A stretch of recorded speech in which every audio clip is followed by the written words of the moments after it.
11 p.m, 7 nights a week. Join us.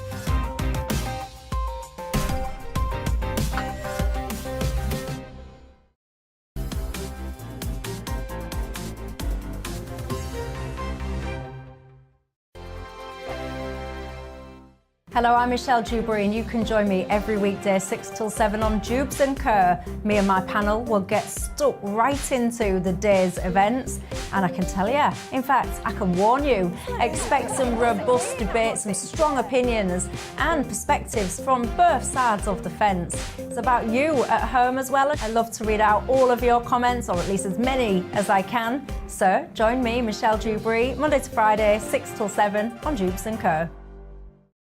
On radio, they call it the drive time slot, 4 p.m. until 6 p.m.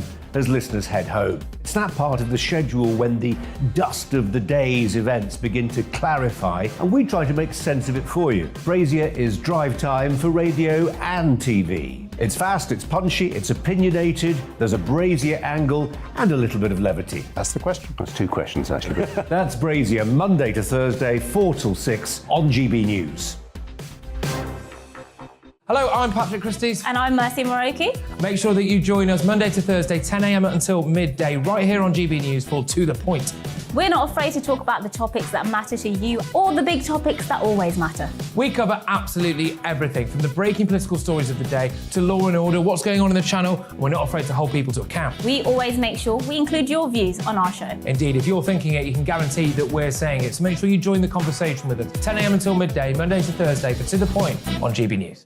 I'm Dan Wootton. Join me Monday to Thursday from 9 to 11 for the feistiest and most fun news debate on TV, where free speech reigns. I'll bring you a sharp take on the day's biggest stories, bombshell newsmaker interviews, and A-list guests. And I guarantee you, no spin, no bias, no censorship, and no reason to go to bed. That's Dan Wootton tonight, Monday to Thursdays from 9 on GB News.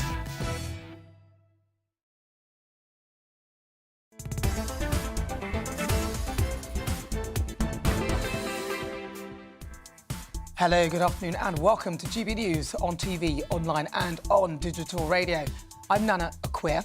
And for the next 2 hours, me and my panel will be taking on some of those big topics that are hitting the headlines right now. This show is all about opinion. It's mine, it's theirs, and of course it's yours. We'll be debating, discussing, and at times we will disagree, but no one will be cancelled. So joining me today, it's broadcaster Danny Kelly and also columnist and model Lizzie Cundy. Before we get started, let's get your latest news headlines.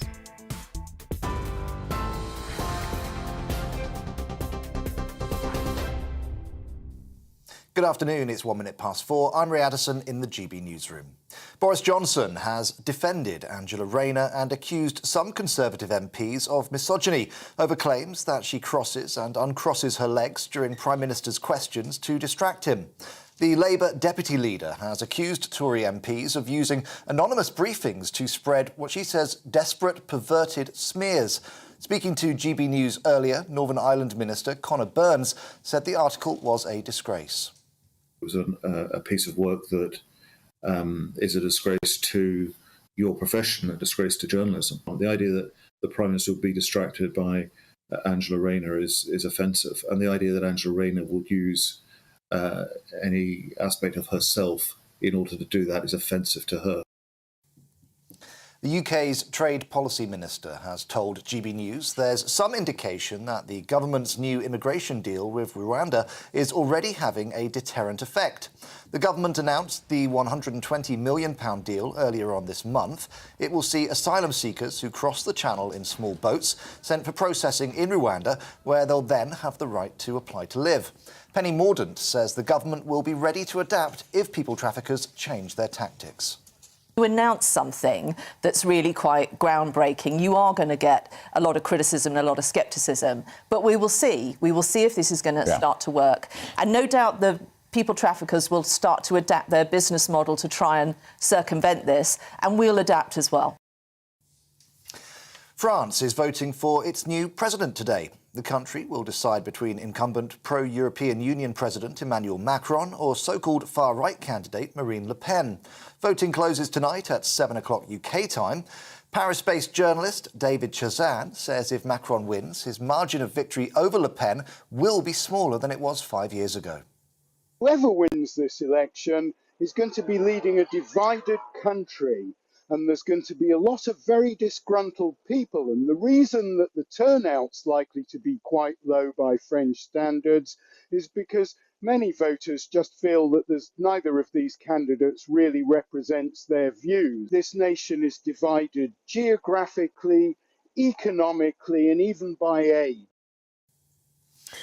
Well, as Ukrainians try to celebrate Orthodox Easter Sunday, the governor of Luhansk says a number of civilians have been killed by Russian shelling. In the Black Sea port Odessa, at least 8 people have been killed as 2 missiles struck residential buildings. Ukraine's deputy prime minister is urging the UN to step in and help to agree a ceasefire in Mariupol, as well as a humanitarian corridor. President Zelensky is urging his people not to lose hope, as he still believes Ukraine will win the war. 10 of the 26 people on board a tour boat that went missing off the coast of Japan have died. That's according to Japanese broadcaster NHK. They were all found near the northern island of Hokkaido. 7 patrol boats, 3 airplanes and 4 helicopters have been searching for survivors after crew made an emergency distress call saying water was flooding into the vessel. Health Secretary Sajid Javid is urging men over 60 to take free bowel cancer tests. The NHS says just 1 in 20 would go to the doctor if they had symptoms, with men less likely to take up preventative screening than women. More than 16,000 people die from the disease every year.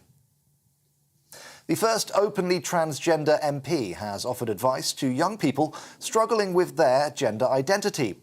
Jamie Wallace told them not to wait as long as he did. The Conservative MP for Bridgend has been praised for being open about having gender dysphoria. He's released a personal statement last month saying he wants to transition to become a woman. Jacob Rees-Mogg has also said that civil servants shunning offices to work from home is a cost to the taxpayer. He's reportedly been leaving notes in Whitehall workspaces with the message, "Sorry you were out when I visited. I look forward to seeing you in the office very soon." He told us that while working from home works in some instances, those with jobs that are dependent on being in the office should go back. There's certainly a place for working from home. It works in some instances. But I know that people are having difficulties getting government services, that getting driving licences from DVLA, there's a delay with some passports. We need people whose jobs are dependent on being in the office, back in the office. That the rest of the country is getting back to normal, and I'm encouraging the civil service to do the same. This is GB News. We'll bring you more as it happens. Now let's return to Nana Akua.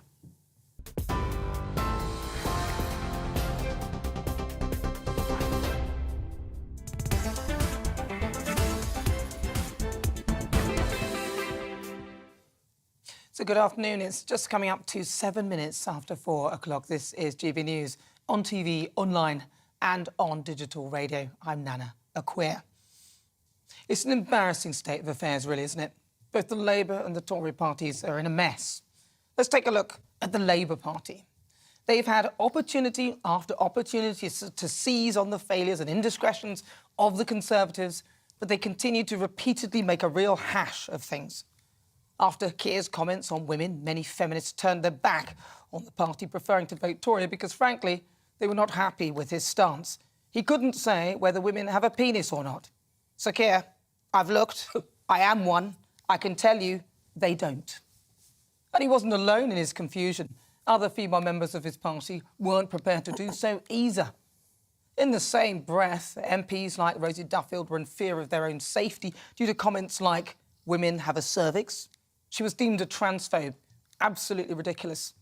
An article in the Daily Mail today, leaked by an anonymous Tory MP, suggested that Deputy Leader of the Labour Party, Angela Rayner, has resorted to crossing her legs basic instinct style to keep Boris off guard so that she can distract him during Prime Minister's questions. A claim which she has denied and one which has been described as ludicrous, sexist and misogynistic. I mean, how does that even make the news? As a side, to make it look like the Labour Party are actually remotely interested in the politics of this country, They'd rather focus on the circus of Partygate, which they've repeatedly talked about, and other nonsensical so-called scandals where there was Wallpapergate and Animalgate, where Boris supposedly helped a man and his animals escape a war. The Labour Party are now demanding an emergency budget due to the cost of living crisis, some weeks after Rishi Sunak announced his lacklustre spring statement. And if it wasn't for the fact that the Labour Party have literally ostracised 50% of the population with their narrative on women, and it's a difficult one to get past, we'd probably wholeheartedly jump behind their notion of an emergency budget. But sadly, their solution lacks any real detail, and to be honest, it's weeks late. I mean, they were too obsessed with Partygate. Even in the upcoming local elections, I can't see them doing that well there. I suspect some will use it as a protest vote against the Tory party, but others will see it as the exact opposite and deliberately vote Tory to stop them even getting a sniff of power. And even as the Tory party, who appear to want to eat themselves from the inside out, doing a hatchet job on their own leader, who gave them the biggest majority that they've ever had. It all started with Dominic Cummings. Now Rishi Sunak, as Boris's most likely successor, is conveniently out of the way. His tax affairs mysteriously leaked, leaving a bad taste in the mouths of the British public, who have had to swallow a diet of tax hikes in a way of paying for their woeful mismanagement during the pandemic, which didn't sit well. Even as this is happening, I can't see the Labour Party leading this country. They don't appear to be able to read the room. Many polls suggest that the British public are sick of talking about Partygate. Keir Starmer going on and on and on. We want the government to focus on the crisis facing the average person in the UK. I'm sure many would like to give them a try. But what do they stand for? And what would it take to make you vote for Labour?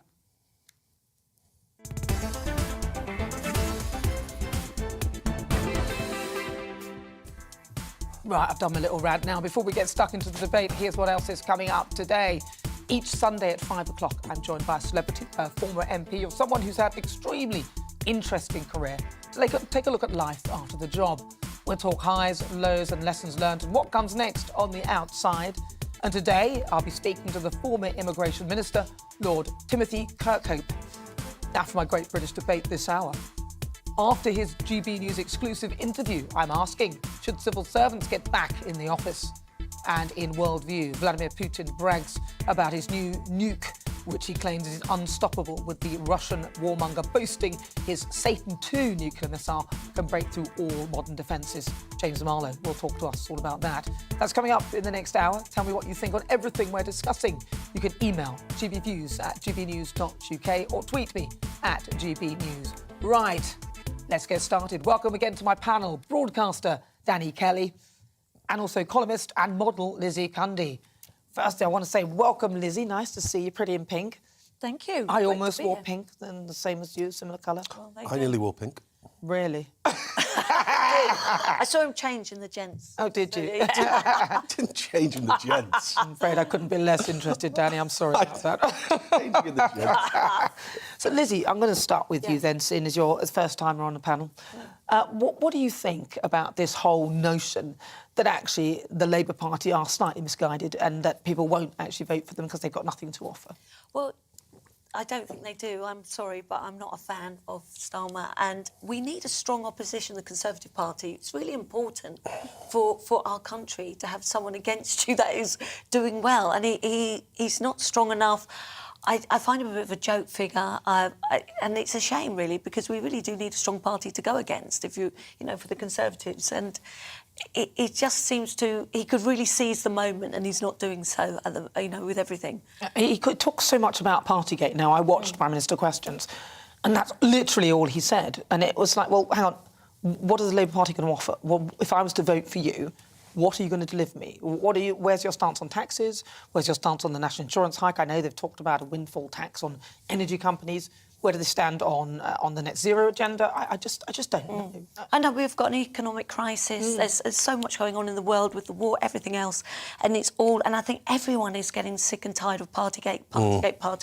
It is just getting so weary, and I can't bear it anymore. It's wearsome. What doesn't help is the fact that the leader is a knight of the realm. Now, Labour, there's a clue in the name, Labour, it's for working class people. And a Knight of the Realm, Islington, Savile Row suits, that doesn't help. In your monologue, Nana, you're right about the fact that they can't even clarify their position on whether a woman has a penis or not. And to a lot of people, that's trivial, but to a lot of people, that's emblematic of maybe the wishy-washy stance on so many things. And once you're in bed with the woke brigade, then they're not reading the room, because the average man and woman, generally speaking, they're more likely to read the Daily Mail and the Sun than they are the Guardian. And I'm talking about working class voters. I'm a Scouser by birth. I live in the Midlands, near Coventry and Birmingham, and it's working class, and it's now conservative-y. It's very Brexity. I know it's conservative-y. And if you go to a guy in a pub saying, who do you fancy to vote in Walsall, where they've got local elections, Conservative, do you fancy voting Labour? The leader can't tell you whether a woman has a penis or not. Or do you fancy voting for the Conservatives because Boris Johnson has a few bevies during lockdown? But Starmer, he's trying to please the woke brigade, let's be honest. And he's trying to please everyone but pleasing no one. And that is the problem. Do you think that perhaps the Labour Party have actually decided that they're going for a different target market altogether, and that they're not actually bothered about the sort of normal working class? I mean, well, they won't get elected if they're not bothered about the working class. They need to go back to the roots, I believe. And it's not mutually exclusive to have certain views, geopolitical views and views on the climate. It's not mutually exclusive to still have that relationship with that part of politics and also tap into the working class. You know, the working class, you know, there's a clue in the title, they still care about the environment. But I promise you, once you get into bed with the woke mob, like they are at the moment, then it's a downward spiral, in my view. And I talk to working class people every day of the week in my car business. Lizzie, what do you think it would take for people to start to vote for them to actually... Because the polls keep saying, oh, they're a bit ahead. But I'm not convinced by the polls in this country, because they're never accurate. They have to change their leader. I'd say get Andy Burnham in. You need someone that is true to his word. I'm a big fan, always have been. But people respect and not afraid to say what they think. And I think that would be the best solution. And I would definitely would vote Labour. Yeah, and you would if Andy I would vote if Andy was in. You see, he's a Scouser. He's the greater Manchester mayor, Metro mayor, and he doesn't have a title of being a sir. And that is tapping into the working class. And he can still have views. I bet you if you cornered him, he would be savvy enough to say, look, I have great sympathy with people who are transitioning. I really do. But biologically, a woman cannot have a penis. I think someone needs to make the break. Well, actually, yesterday I had Debbie Hayton here, and she's a transgender woman. She's been through the entire changing process, and she says that a transgender woman is not a woman. A transgender woman is a transgender woman. There's nothing wrong with that. And a woman is a woman. And she, as a transgender female, accepts that that is the narrative, and there's nothing wrong with that. And she owns that label, and that is fine. Yeah. So I don't understand what you know. This is trying to please. As we said, he's trying to please everyone but pleasing no one, and they have to change their leader if they're going to win. And if we had if we did have a general election, they wouldn't get in still, despite Partygate, everything else. They wouldn't. I still believe Boris would get in. I think the average punter isn't bothered about Partygate. No, I don't think they are. Do you think there's a bit of a hangover from some terrible leaders? I mean, they had Jeremy Corbyn, then they had Ed Miliband. They should have picked David, for goodness sake. I don't know what they were thinking there. They had Gordon Brown. I mean, you know, and then Tony Blair, who was obviously discredited because of the war in Iraq. Which he took us to war on a lie, and so, but you know, we're all getting sick of Partygate now, and it's all we're hearing, and we either, you know, we're waiting for Sue Gray, we're waiting for the police, and now, you know, it's just getting too much. We have to have they either have to stop, or Boris says himself, let's throw a general election. If you want me, vote for me. If you don't, I'm off, because it's distracted from everything else. He even goes to India and they're asking the questions about Partygate.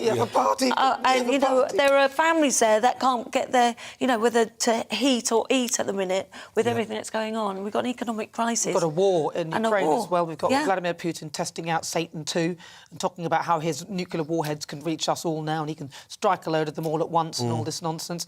And people are still obsessing with this Partygate nonsense. Do you think that actually part of it is... I think part of it is obviously Brexit, but the other side of it, sometimes I think that there are stages of grief.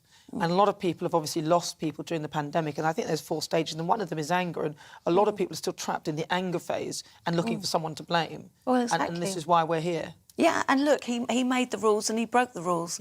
And I'm sorry, it's terrible. And I lost a dear friend through the pandemic and I couldn't go to the funeral, you know, and it stays with you. And, you know, we can't turn the clock back. But may I ask, Lizzie, about your dear friend's family, how they feel about Partygate? Have you spoken to them about it? Yes, I haven't actually. I saw them last night. They're absolutely tired of it. Really? They just said, they're tired of it because everything, look at what's going on in the world today and all we can hear is Partygate and birthday cake. You know, it's going on too much. And the Labour Party are real instigators behind it. Obviously, it's not alongside some of Boris's own Conservative MPs as well, which they must understand that we've had enough. But mainly the Labour Party, though, really stressing on it so much and just negating to tell us about what they would actually do instead, which I think is a big problem. Yeah. Well, anyway, you keep your thoughts coming. We'd love to hear what you think about this. You're with me. I'm Nana Akua. This is GB News on TV, online and on digital radio. I was about to say British radio. Of course, it's on digital radio, so it's global. Listen, after the break, it's time for our Great British Debate. No, that wasn't it. I'm asking, should civil servants get back to the office? The Prime Minister for Brexit Opportunities and Government Efficiency has come under fire recently for going around the Whitehall offices, leaving notes on vacant desks that read, "Sorry, you were out when I visited. I look forward to seeing you in the office very soon." That, of course, was Jacob Rees-Mogg, but he says that he's just trying not to waste taxpayers' money on empty office space. So what do you think? Send me your thoughts at gbviews@gbnews.uk. Tell me your views. You can also tweet me at GBNews. And currently there is a poll right now on Twitter asking, can Jacob Rees-Mogg save the civil service? Cast your vote now. First, let's get some weather. Looking ahead to this evening's weather, and the UK is looking fine and sunny for many, though a few showers for northern England. Let's take a look at the details. In the southeast, a few showers around over the Isles of Scilly, otherwise it should be dry with some sunshine to end the day. Meanwhile, over the southeast and around London, there will be very little, if any, cloud. Temperatures will be in the mid-teens. For Wales, it will be a fine evening with plenty of late sunshine. There'll be a few late showers for parts of northwest England, and these may also clip parts of the West Midlands too. These are going to die out through the evening. Towards the northeast coast, there will be some murky low cloud feeding in on the onshore breeze. Further inland, things could stay fine with some sunshine lingering to end the day. 1 or 2 showers are possible for southern and southwestern parts of Scotland later. Otherwise, it will be a dry evening with variable amounts of cloud and sunny breaks. Across in Northern Ireland, it will be fine to end the day with plenty of late sunshine. The brisk breeze should have eased as well with light winds tonight. Looking ahead at the UK overnight, and any showers will die out with a touch of frost in rural northern spots. And that's how the weather is shaping up overnight into tomorrow morning.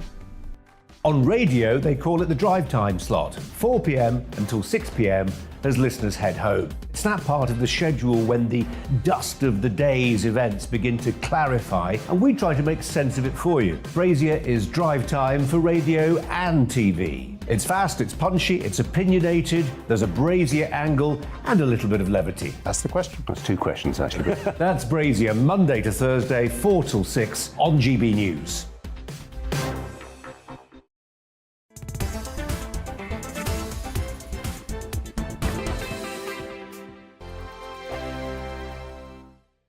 Hello, I'm Michelle Dewberry, and you can join me every weekday 6 till 7 on Jubes and Kerr. Me and my panel will get stuck right into the day's events, and I can tell you, in fact, I can warn you, expect some robust debates, some strong opinions and perspectives from both sides of the fence. It's about you at home as well. I love to read out all of your comments, or at least as many as I can. So join me, Michelle Dewberry, Monday to Friday, 6 till 7 on Jubes and Kerr. On radio, they call it the drive time slot, 4 p.m. until 6 p.m. as listeners head home. It's that part of the schedule when the dust of the day's events begin to clarify, and we try to make sense of it for you. Brazier is drive time for radio and TV. It's fast, it's punchy, it's opinionated, there's a Brazier angle and a little bit of levity. That's the question. That's 2 questions, actually. That's Brazier, Monday to Thursday, 4 till 6 on GB News. Hello, I'm Patrick Christie's. And I'm Mercy Moroki. Make sure that you join us Monday to Thursday, 10 a.m. until midday, right here on GB News for To The Point. We're not afraid to talk about the topics that matter to you or the big topics that always matter. We cover absolutely everything, from the breaking political stories of the day to law and order, what's going on in the channel, and we're not afraid to hold people to account. We always make sure we include your views on our show. Indeed, if you're thinking it, you can guarantee that we're saying it. So make sure you join the conversation with us, 10 a.m. until midday, Monday to Thursday, for To The Point on GB News.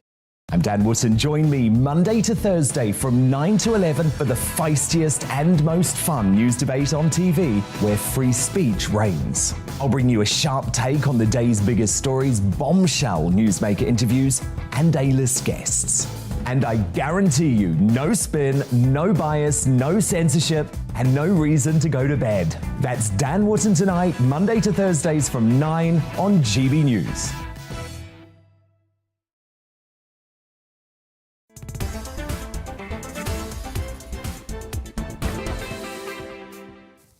Good afternoon. This is GB News on TV, online and on digital radio. I'm Nana Akua. Right, so before the break, we were discussing what it would take for you to actually vote for the Labour Party. Let's see what you've been saying. Let's have a look. Ian says, what would it take to make me vote Labour? Maybe the second coming of Christ, with Starmer standing there holding his hand. But even then, I'd have grave doubts. Will says, I know it's not popular, but I like Starmer. He has a posh-sounding voice, but his dad was a toolmaker and his mum was a nurse. So he is actually from a working-class background. He worked for everything he has, especially his knighthood. There you go, there's a supporter there. So what would it take? Oh, you still wouldn't vote for him. Fair enough. Lionel says, another Harold Wilson and Derek Healy. None of today's motley crowd. Keep up the good work, Nana. Thank you very much. Sue says, Nana, every show is a hit job on the Labour Party. Change the record. I wasn't. I was actually saying, look, what would it take? How could they change so that we could actually vote for them? Do you not think? I mean, you could answer it. What would it take? What do you think? I'd love to hear what you actually think. Right, but right now it is time for the Great British Debate, and I'm asking, should civil servants get back to the office? Jacob Rees-Mogg, the Minister for Brexit Opportunities, sort of sounds like a cat, doesn't it? Jacob Rees-Mogg. And government efficiency has come under fire recently for going around the Whitehall offices and leaving notes on empty desks, and which said, sorry that you were out when I visited. I look forward to seeing you in the office very soon. Many have accused this passive-aggressive letter of being condescending. But does he have a point, really? Seriously? I mean, have you ever tried to, get your driving licence or even your passport sorted? I mean, it takes months, not just weeks. And if people are not back in their desks, in their offices, this is what he said, it will be fair to assume that the job does not need to be in London. Parts of the public sector seems to act as if it is still in lockdown, with vast central London offices sitting empty. With the civil service as large as it has been for many years, this is a bad deal for taxpayers, as expensive property which should be given up lies empty. And in an exclusive with GB News, Jacob Rees-Mogg explained that he was also trying to streamline bloated services like the DVLA. There's certainly a place for working from home. It works in some instances. But I know that people are having difficulties getting government services, that getting driving licences from DVLA, there's a delay with some passports. We need people whose jobs are dependent on being in the office, back in the office. That the rest of the country is getting back to normal, and I'm encouraging the civil service to do the same. So is Jacob Rees-Mogg right? I mean, he said he's just trying to save the taxpayers' pockets. So for the Great British Debate this hour, I'm asking, should civil servants get back to the office? Right, so I'm joined now by the chairman of the Conservative think tank, the Bow Group, Ben Harris-Quinney. Ben, thank you very much for joining me. So do you think that Jacob Rees-Mogg has a point? Yeah, he does. And actually, Jacob Rees-Mogg and the government as a whole needs to go far further than it's been going so far in driving efficiencies. The Bow Group has identified 250 billion in cuts that we would advise making in order to stay ahead of the government's borrowing schedule and to cut the debt and the deficit and the system of quantitative easing, which is a huge driver behind inflation. So this idea that I think has been put out that this is some sort of culture war issue or Jacob Rees-Mogg is being vindictive, actually, the government urgently needs to be making big savings, and therefore he's absolutely right to be attempting to do so across the civil service as a whole, as a sort of collective employer and leaser and owner of property. Do you think that he could actually come up with something that would save so much money that it would stop us from having to pay all this nonsense hikes in national insurance and all the extra bits that we're paying to sort of save or put money into the care sector for social care? Well, it's possible. I mean, look, since 2015, 100,000 additional civil servants have been hired. And you were just having a debate about why vote for Labour. Well, why vote for Labour indeed, when you've got a Conservative Party that has the biggest government, the highest taxes, is to the left of the last Labour government on every major policy issue. It urgently needs to return to Conservative values and that most basic Conservative value of living within your means. So we've had an expansion, a significant expansion of the civil service under the Conservative government. And I think it's now time to start moving in the other direction, to start making cuts and to start granting greater efficiencies to the taxpayer, who, as I say, are the most burdened that they've been in 80 years in Britain. Well, Dave Penman, he's the head of the Civil Servants Union, the First Division Association. He actually criticised the messages as part of a sort of culture war. Would you say that that is a fair comment? I know what you said earlier, that you probably will say no to that, but just in your view to that. Yes, I mean, I think the culture war idea has become a buzzword and sort of a catch-all for everything. I don't see how transgender bathrooms align in any way with freeing up disused government property. And that's really what Jacob Rees-Mogg is saying. He's saying that if you want to come back into the office, we'll keep the office. But if you're not going to come back into the office, we'll have to get rid of the office. And we're going to have to look at whether it's appropriate to have that job with a London salary when actually, it's being done from Newcastle or wherever it's being done from remotely. So he's kind of giving the option. He's not saying, right, I'm unilaterally making this decision. He's saying that we've got a lot of infrastructure, a lot of government properties in Whitehall. If you want to use them, use them. If you don't want to use them, we're going to have to get rid of them, which seems entirely sensible. And I have no idea what it's got to do with ideas of culture war. Seems odd that people are pouncing on that as a sort of idea, probably just to save themselves from coming into central London. And have you recently tried to get a driving licence or a passport or anything like that, or heard any stories of people who've tried to use aspects of the civil service but to no avail? Yeah, I mean, many stories. I have tried to get a passport recently, and it did take a long time. And was pretty expensive. But I think also, across the board, we've got to remember the NHS as well, which hasn't really been talked about in the issues that Jacob Rees-Mogg have been addressing. But it's the largest employer. It's a vast bureaucracy, so there'll be all sorts of issues there with the same kind of thing, with working from home, and certainly with regards to using the NHS. I've experienced huge delays, and I think most people have as well. It's to some extent it's understandable with regards to the pandemic, but I think there is an idea in the country that has grown up in the last few years before the pandemic that government services are very inefficient and they're not delivering value for money, considering how much tax we pay. Yeah, there seems to be a lot of that going about. Ben, thank you very much for talking to us. That's Ben Harris-Quinney. He's the chairman for the Bow Group. Right, let's see what you've been saying. Daniel says, we were promised the world of home working on tomorrow's world in the 80s. Fast forward 40 years and there is still a philosophy that work from home is robbing our employers. Anna says, took 6 months for a driving licence renewal to be completed, so I say yes. Jamie says, is there any evidence to show that people in the office are more productive, or that the lack of travelling to work and more time with family is showing a benefit? Well, I think there's a lot of evidence to show that it's not that great if you've tried to contact people in the civil service to get something done. Well, you're with me. I'm Nana Akua. This is GB News on TV, online and on digital radio. After the break, we'll continue with the Great British Debate this hour. And I'm asking, should civil servants get back to the office? You'll hear the thoughts from my panel. Broadcaster Danny Kelly, and also columnist and model Lizzie Cundy.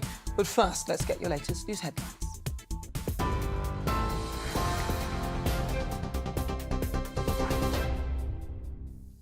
It's 4:31. I'm Ray Addison in the GB newsroom. Boris Johnson has defended Angela Rayner and accused some Conservative MPs of misogyny over claims that she attempts to distract him during Prime Minister's questions. An article published in the Mail on Sunday cites claims by unnamed Tory politicians that the Deputy Labour leader deliberately crosses and uncrosses her legs in the Commons. Angela Rayner accused MPs of using anonymous briefings to spread desperate, perverted smears. The UK's Trade Policy Minister, Penny Mordaunt, has told GB News there's some indication the government's new immigration deal with Rwanda is already having a deterrent effect. The deal will see asylum seekers who cross the channel in small boats sent for processing in Rwanda, where they'll have the right to apply to live. As Ukrainians try to celebrate Orthodox Easter Sunday, the governor of Luhansk says a number of civilians have been killed by Russian shelling. In the Black Sea port Odessa, at least 8 people have been killed as 2 missiles struck residential buildings. Ukraine's Deputy Prime Minister is urging the UN to step in and help to agree a ceasefire in Mariupol, along with a humanitarian corridor. In Nigeria, more than 100 people were killed overnight in an explosion at an illegal oil refining depot. The State Commissioner for Petroleum Resources says the fire outbreak occurred at an illegal bunkering site, with over 100 people burnt beyond recognition. And 10 of the 26 people on board a tour boat that went missing off the coast of Japan have died. That's according to Japanese broadcaster NHK. They were all found during a search for survivors near the northern island of Hokkaido.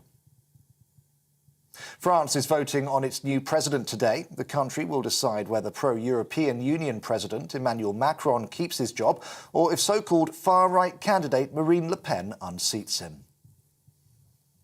We're on TV, online and on DAB+ radio. This is GB News. Now let's get back to Nana.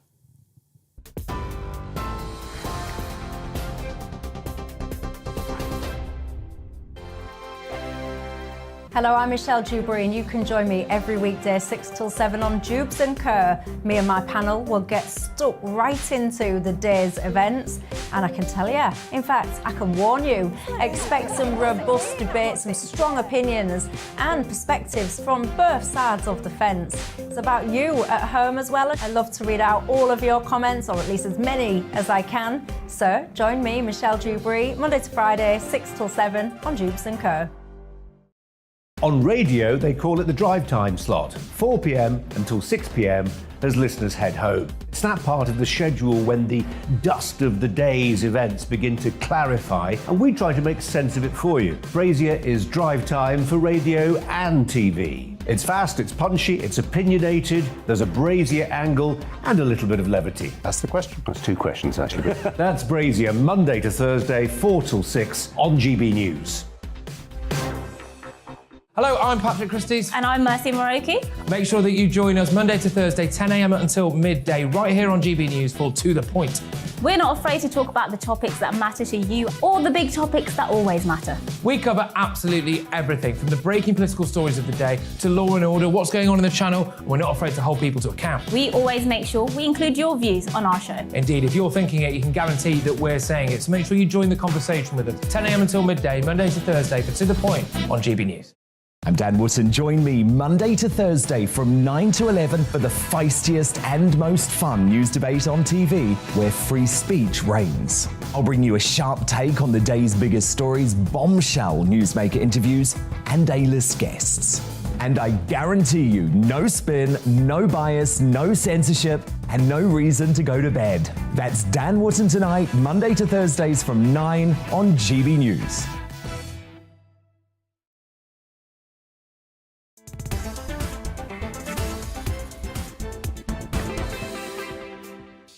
It's just gone 36 minutes after 4 o'clock. This is GB News on TV, online and on digital radio.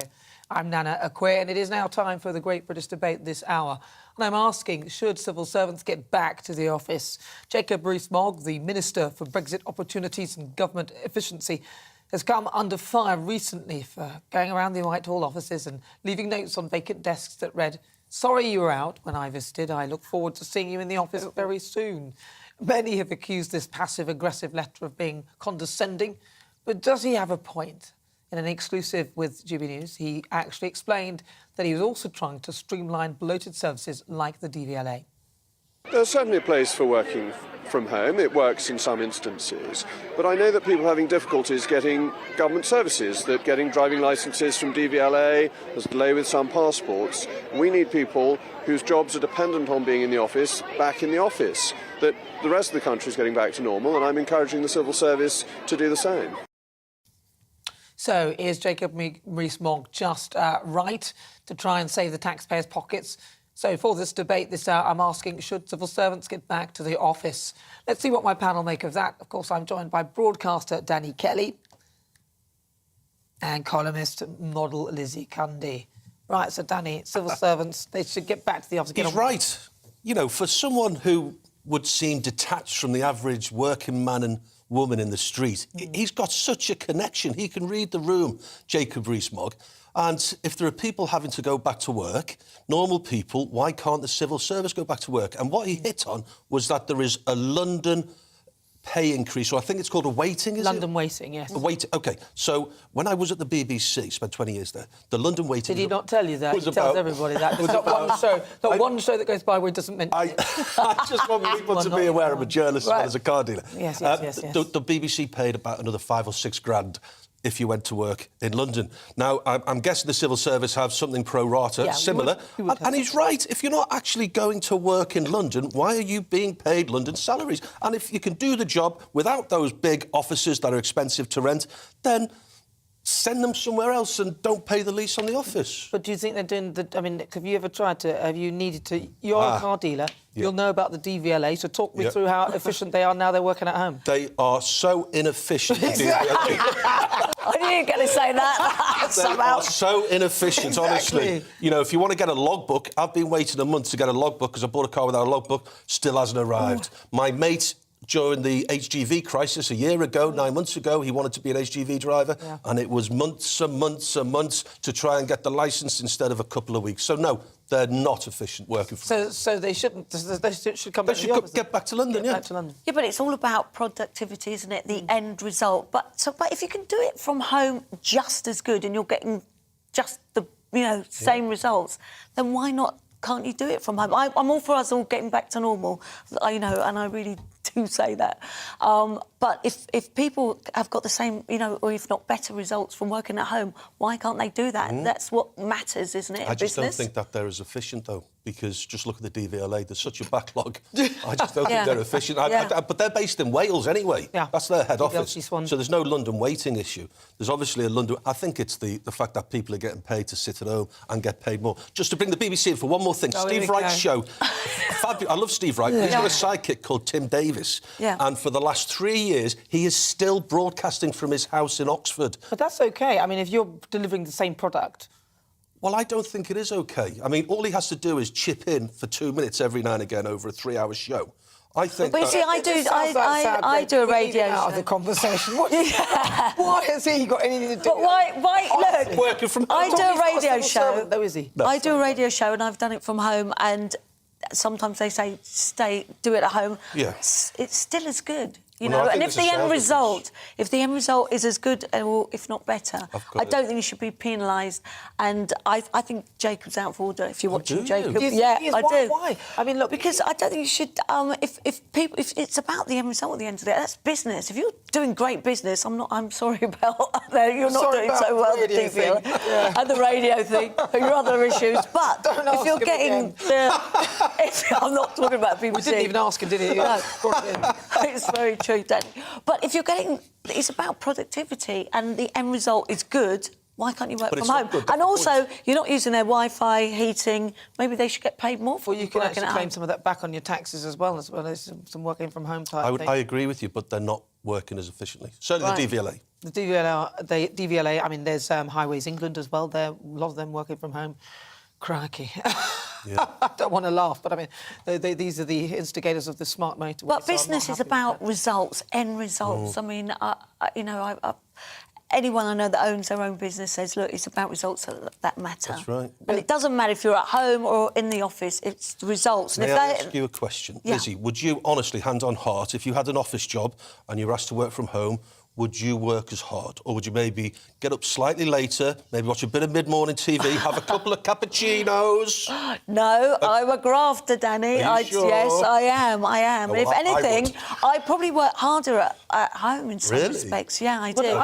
Listen, I'm with you. Lizzie, I think you're right in regard to results. It is all about results. But if you're working from home and you're less efficient and, and you're complaining about that, then I actually think that you should come into the office. And I think Jacob Rees-Mogg I like his tactic. I'm glad he wrote it down on a piece of paper and told them to come back to the office. Do you not think that's passive-aggressive, though? Do you not think that is just a bit No, out of order? I don't think it is. I think he's got a point, though. If it was passive-aggressive, there'd be no point to it. No. But there's a point here. He's right. I mean, he said...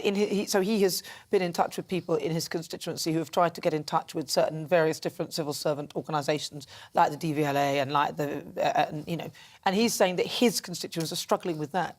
And he's doing it on their behalf, and he's observing it from where we're all sitting. And so, therefore, if it's not working, which it isn't, then they shouldn't be allowed to work from home. And I like the fact that he's talking about clawing back money that we're paying into the Exchequer to pay for these wonderful buildings in London or wherever they are, whilst they remain empty. Why should we pay for that? Well, if you're not getting the end results and they're not good, then you've got to do something. But That's right. Business is about results. Yeah, look, right? Danny's scared. Yeah, Danny's scared. Yeah, go on, Danny. There's two of us now. What are you going to do about it? May I just say that this big high desk doesn't do you two justice. Oh. Because Lizzie's wearing You're the most missing fabulous my... shoes. Oh, don't do this. Oh, look, God, see, don't. look.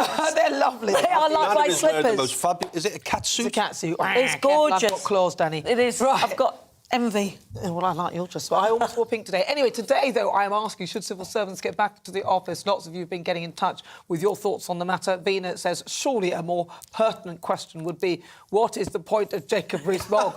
Well, he is the opportunities minister, isn't he, and the efficiencies and things, isn't he? I think but at least, look, he's there, he's making a point, and I'm glad he's done that, because perhaps the government could look into other efficiencies, as our experts said earlier, as Ben Harris said earlier, perhaps looking at wastage in the NHS. Fergus says some civil servants work hard at home as well as hybrid working in the office, and yes, some are skivers, but they are checked all the time for work done wherever they are. Percy says go back to work or give up your London waiting. You can't have your cake and eat it. Although, what good is a cake that you can't eat? Glenn says working in the office, although Boris had a cake apparently on his birthday, didn't he? Please don't talk about any more birthday. Don't talk about birthday cakes. Let's see the rest. Glenn says working in the office, those box sets ain't going to watch themselves. And Adrian said the problem is when the government locked everything down, it opened a can of worms. It's not just the civil service that has changed how it works. Most businesses have changed the way they work. Even though I miss working in the office and my company has decided working from home is the new norm. Right, and currently there is a poll right now on Twitter asking throughout the show whether civil servants should get back to the office. What do you think the numbers are, Danny? Civil servant, well, overwhelmingly the majority of right-minded, common sense view is 65-35. What do you think? I think it's 50-50. 50-50. No, wow. 89% of you say yes, they should get back into the office, and 11% say no. I'm kind of with you on that. Right, you're with me. I'm Nana Akua. This is GB News on TV, online and on digital radio. Still to come, we'll be taking a look across the channel at the French election, and, of course, we'll keep you up to date with the very latest in Ukraine. But first, let's get some weather. Looking ahead to this evening's weather, and the UK is looking fine and sunny for many, though there will be a few showers for northern England. Let's take a look at the details. In the southwest, there'll still be a little showery rain lingering over the Isles of Scilly. Otherwise, it should be dry with some sunshine to end the day. Meanwhile, over in the southeast and around London, there'll be very little, if any, cloud around. Temperatures will be in the mid-teens. If we head across to Wales, you can see it's also going to be a fine evening here with plenty of late sunshine. Meanwhile, there'll be a few late showers for part of northwest England, and these may also clip parts of the West Midlands too. They're going to die out, though, through the evening. Towards the northeast coast, there'll be some murky low cloud feeding in on the onshore breeze. Further inland, things should stay fine with some sunshine lingering through to end the day. One or two showers are possible for southern and southwestern parts of Scotland later.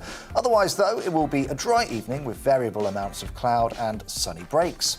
Across in Northern Ireland, it will be fine to end the day with plenty of late sunshine. The brisk breeze should have eased as well with light winds tonight. Looking at the UK overnight, and any showers will die out with a touch of frost in rural northern spots. That's how the weather is shaping up overnight into tomorrow morning. Hello, I'm Alastair Stewart, and I'd invite you to join me at noon on Saturdays and Sundays for Alastair Stewart and Friends. I've been in this business for over 40 years, And now, here at GB News, I've never been happier. I get to choose the big stories that really interest me. We hear what you have to say, and you hear what I have to say. I really hope you can join me, noon on Saturdays and Sundays.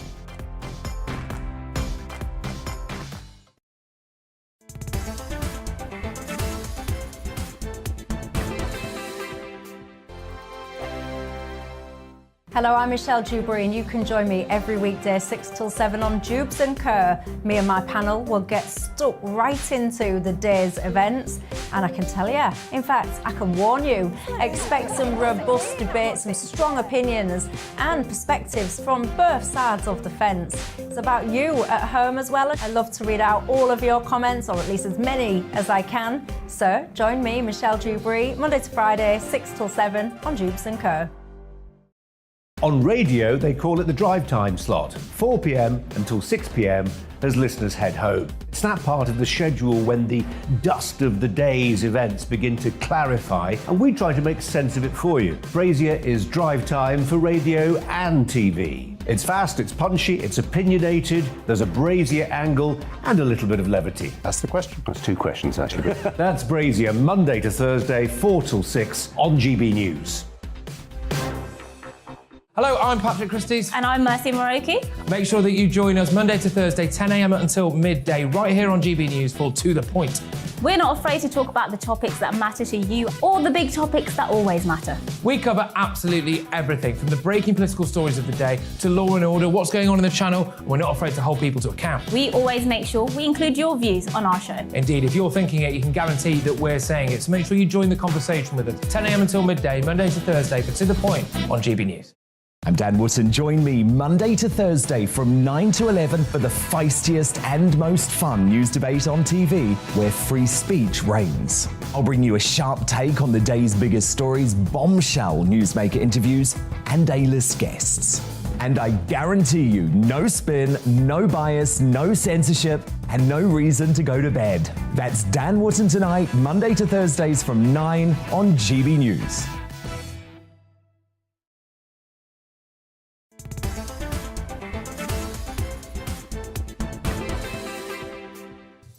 So you're with me, I'm Nana Akua. This is GB News on TV, online and on digital radio. First, though, now, it is time to take a look at Worldview. Now, this is the part of the show where we look at what's making the headlines abroad. So firstly, we're going to be heading to France, where voters are now casting their vote at polling stations across the country. A great deal of attention will be placed on the turnout this time around, with plenty of speculation that voters will stay away because they don't particularly like either candidate. So I'm joined now by Foreign Affairs analyst James Marlowe. James, right, let's talk about this then. The French elections, a lot of people saying that it's going to be quite a tight election. Nana, if there was a candidate on the ballot paper that said neither of the above, there's a very good chance that that candidate would win today's election. The first round, 2 weeks ago, with 12 candidates, the French people voted with their hearts. This round, today, they're voting with their heads. The problem is that France is generally a socialist country with a socialist mentality. So therefore, that they're looking at Emmanuel Macron, who is to the right, and they're saying he's too far to the right. The alternative is a candidate that is much more farther to the right. Yes. So they're stuck as to what to do. But nevertheless, the debate earlier last week got Marine Le Pen into a little bit of trouble because she took a loan from a Russian bank and she didn't know how to defend that. So she was asked several times about this and her association with Russia. She said, I'm an independent woman, I'm a patriot towards France, but it wasn't really answering the question. So what we know is that polling stations close at 7 p.m. Right. In the main cities, it closes at 8 p.m., including Paris. The exit polls will come out soon after that. That, of course, is 7 p.m. in this country, and the voting will count, and we should know by tomorrow morning who will be the next president. I suspect it will be Macron, and it will be much of the same for the next 5 years. Interesting. Well, we'll see. I mean, it'll be very interesting to see what happens. Now we're going to obviously move over to Russia.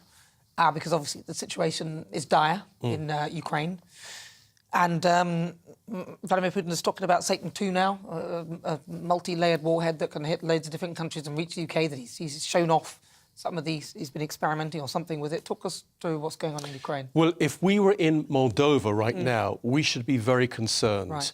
And the reason is because Moldova is not a NATO country, and that the Russian troops coming from the east in the Donbass region are heading towards the south. They are already in the south, and they appear to be heading towards that border. And I think it's a sort of provocation against the West. But nevertheless, if we look back at Mariupol, which the Russians claim that they've taken, but they haven't taken. There's still fighting which is taking place. The Ukrainians are still fighting back, and they're still taking out Russian soldiers. There is said to be around 1,000 civilians below the steelworks. You may ask, what are civilians doing over there?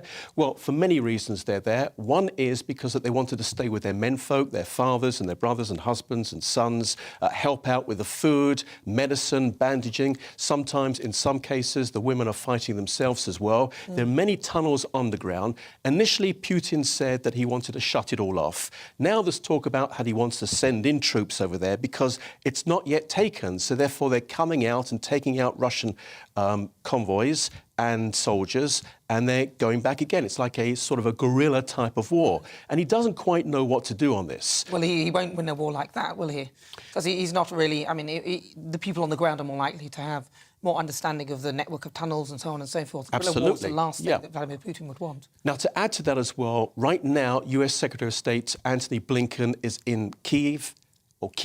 That's actually where my grandparents came from. My grandfather and grandmother on my father's side, and luckily they got out before the Second World War, otherwise I wouldn't be here. And today the Ukrainians call it Kyiv. So the Secretary of State is meeting in Kyiv, the Ukrainian capital, and what the Ukrainian president is saying, Zelensky is saying, is that we need more weapons. We need sophisticated weapons. We need weapons that will take out the Russians. That's the discussion which is either taking place right now or took place just within the last couple of hours.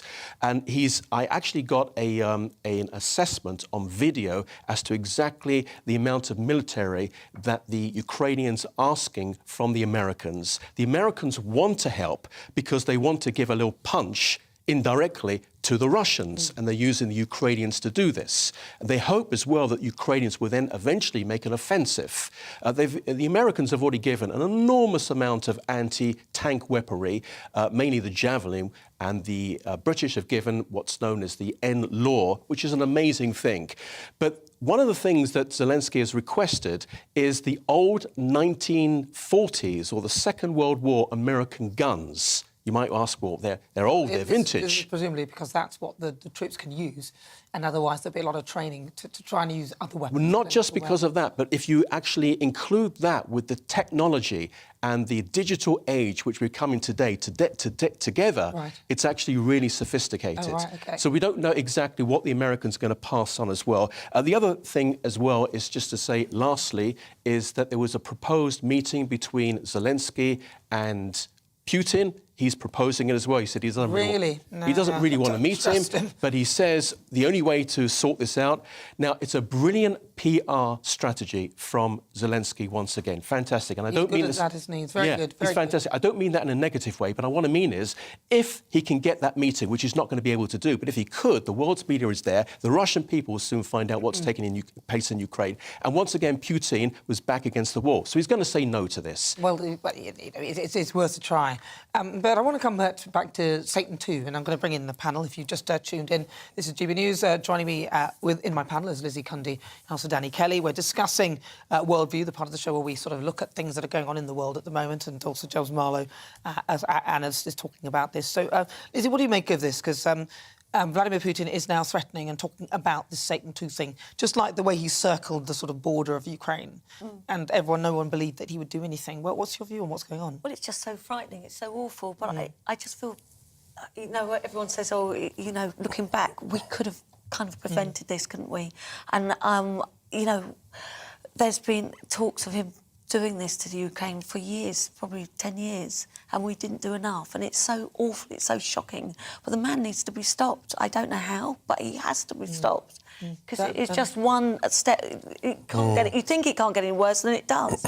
I personally, my view is I don't think that he wants a nuclear war. I don't think he would push that. That button. I think 2 or 3 years ago, he's been strategising this since the 2014 Crimean taking. And then shortly after that, he said, what use would the world be without Russia? Or something like that, implying that if there was a nuclear war, what use would the world be without his... And I think he's just plotting and planning ahead. There have been some calls now for almost a conventional war, whereas NATO starts to use conventional military force. That, of course, is dependent on whether you believe that he's going to push a nuclear button. And why would he? Well, does he but want... he's a bully. He's a bully. He's a bully. So you smack the bully on the nose. What do you do with the bully, exactly? Well, that's the thing. And he everything he's threatening, he's done, even though he may not have done it straight away. So the fact that he's talking about this nuclear weapon and the fact that he actually did a little test... But to do that, to press the button, do you not, you would know, go through certain... He can't just press the button. He's got generals...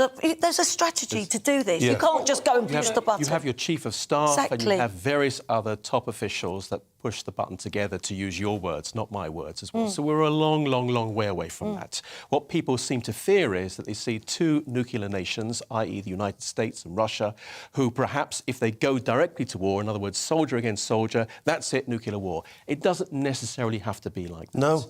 And therefore... But he's got a multi-layered, so he's testing a nuclear warhead that can do lots of targets all at once, right? So that's what he's talking about. Not just one that comes to one place. He's talking about to scare the other side, and it's to scare the people who don't know enough about the information. Whatever NATO do, whatever the British do, whatever the Americans, don't get involved, stay out.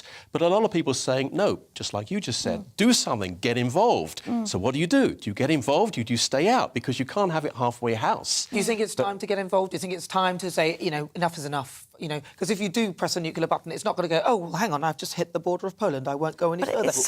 It's a world war, isn't it? But who's next? You know, he's going to continue. Moldova's next. Yeah. We're a long way from a world war. We're a long way from nuclear weapons. We're a long way from getting into that room where the buttons are. I can assure you on that. How fast that can move ahead, I don't know. But we're a long way from that at this point. What Putin is going to do is provoke the West, because the West to him looks quite weak and he needs the support in his country. So therefore, what he's going to do is allow missiles to fall over into NATO countries, Poland and various other countries, and see what the reaction is going to be, which will probably be nothing at this point. Oh, no, there has to be a reaction. Listen, James, it's really good to talk to you. That's James Marlowe. He's our World Affairs Analyst. Right, interesting stuff. Keep your thoughts coming. I'd love to hear what you think about all the topics we're discussing. Coming up in the next hour, we'll be looking at... we've been talking about civil servants getting back into the office. Lots of you have had lots of views. And it's been very interesting to hear all of those. We'll be moving on to the next hour. And coming up is Outside, where we take a look at someone who's had an extremely interesting career on the outside to find out what's been going on there. But if you've just joined me, welcome on board. More to come in the next hour.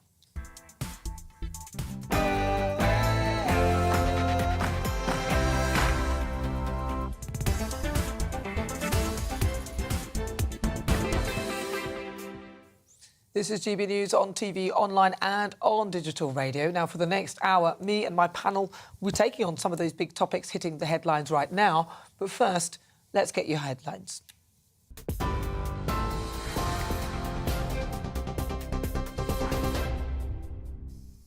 Good afternoon, it's 5 o'clock. I'm Ray Addison in the GB Newsroom. Boris Johnson has defended Angela Rayner and accused some Conservative MPs of misogyny over claims that she attempts to distract him during Prime Minister's questions. A Mail on Sunday article cites claims made by unnamed Tory politicians that the Deputy Labour leader deliberately crosses and uncrosses her legs in the Commons. The Deputy Labour leader has accused Tory MPs of using anonymous briefings to spread desperate, perverted smears. Speaking to GB News earlier, Northern Ireland Minister Conor Burns said the article is a disgrace. It was a piece of work that is a disgrace to your profession, a disgrace to journalism. The idea that the Prime Minister would be distracted by Angela Rayner is offensive, and the idea that Angela Rayner would use any aspect of herself in order to do that is offensive to her. The UK's Trade Policy Minister has told GB News there's some indication the government's new immigration deal with Rwanda is already having a deterrent effect. The government announced the £120 million deal earlier on this month. It will see asylum seekers who cross the channel in small boats sent for processing in Rwanda, where they'll then have the right to apply to live. Penny Mordaunt says the government will be ready to adapt if people traffickers change their tactics. You announce something that's really quite groundbreaking, you are going to get a lot of criticism and a lot of scepticism. But we will see. We will see if this is going to start to work. And no doubt the people traffickers will start to adapt their business model to try and circumvent this, and we'll adapt as well. Well, as the result of the French election approaches, the latest figures on voter turnout currently stands at 63.2%. That's 2% lower than the same time 5 years ago. The country will decide between incumbent pro-European Union President Emmanuel Macron or so-called far-right candidate Marine Le Pen. Voting closes tonight at 7 o'clock UK time. Well, joining me now from Paris is our reporter Paul Hawkins. He's at Marine Le Pen's campaign rally. Paul, what's the mood like? Yeah, hi Ray. The mood here is busy, I would say. Marine Le Pen's not here yet, but she will be later this evening. The polls close in around about 2 hours' time. That is where she will be standing at some point, either giving her victory speech or talking about what this means for her and for France. If I just show you how many photographers are here and camera crews, journalists from around the world as well. Really busy, really feverish. Over in the corner, they've got a stack of glasses there for potentially the victory champagne for later, and she'll be standing over there when she gets here. Today she's been in Henin-Beaumont. That is like her stronghold in Pas-de-Calais. That's where she cast her vote. She spoke to some of the people there. She put her hand over her baby, said, "I will protect you from the sun." But clearly there was meaning to that as well, and she is hoping to become France's next president. The polls are against her, but it is possible that she will win, and if she did, it would be a huge moment, not just for France, but for the rest of the European Union as well. Emmanuel Macron is over by the Eiffel Tower. He's getting ready as well, but voter turnout will be crucial. As you say, 63.23% is the turnout so far. That is 2 percentage points lower than the same point in this election 5 years ago, and she will want voter turnout to be low if she's to secure the presidency. Thanks very much, Paul. Yes, we'll be hearing from you a little bit later on in the programme.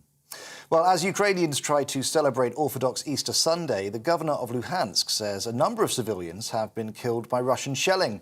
In the Black Sea port Odessa, at least 8 people have been killed as 2 missiles struck residential buildings. Ukraine's Deputy Prime Minister is urging the UN to step in and help to agree a ceasefire in Mariupol, as well as a humanitarian corridor. President Zelensky is urging his people not to lose hope, as he still believes Ukraine will win the war. The Scottish Conservatives say prisoners should not be allowed to vote in the local government elections. They say it's to respect the experiences of victims. The Scottish Prison Service says close to 580 convicts are eligible to vote on the 5th of May, as they're serving sentences of 12 months or less. The government is set to launch a review into women's football with an aim to bring it in line with the men's game. Following a fan-led review published last Sunday, the study will focus on commercialisation of the sport, spectator support and media interest. It comes ahead of a summer of high-profile women's football, with England set to host the Women's Euro 2022 finals. This is GB News. We'll bring you more as it happens. Now let's get back to Nana Akua.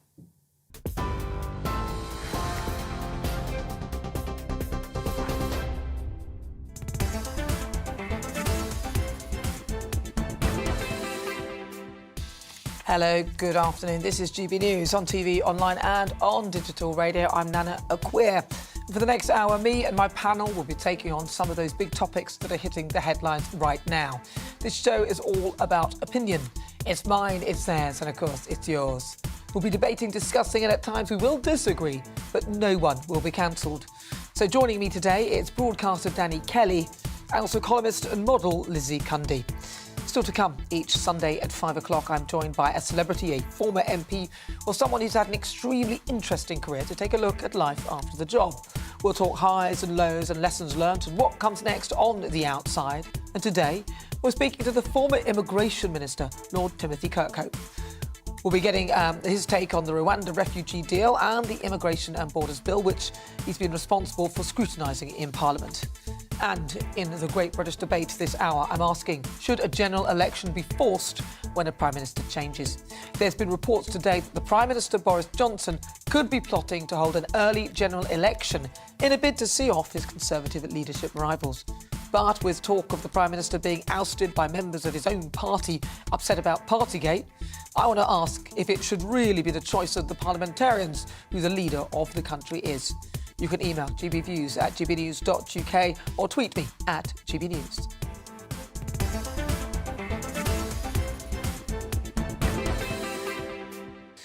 So now it is time for Outside, and this is the part of the show where I take a look at life as somebody who's had an incredible career. As ever, we talk highs, lows, lessons learned and what comes next on the outside. And of course, with Priti Patel suggesting that her plan to send migrants for processing in Rwanda today, I'm speaking to someone who knows all about the world of immigration, Lord Timothy Kirkhope. He served as a Conservative MP for 10 years, and during that time, he was Parliamentary Under-Secretary for Immigration and Border Controls.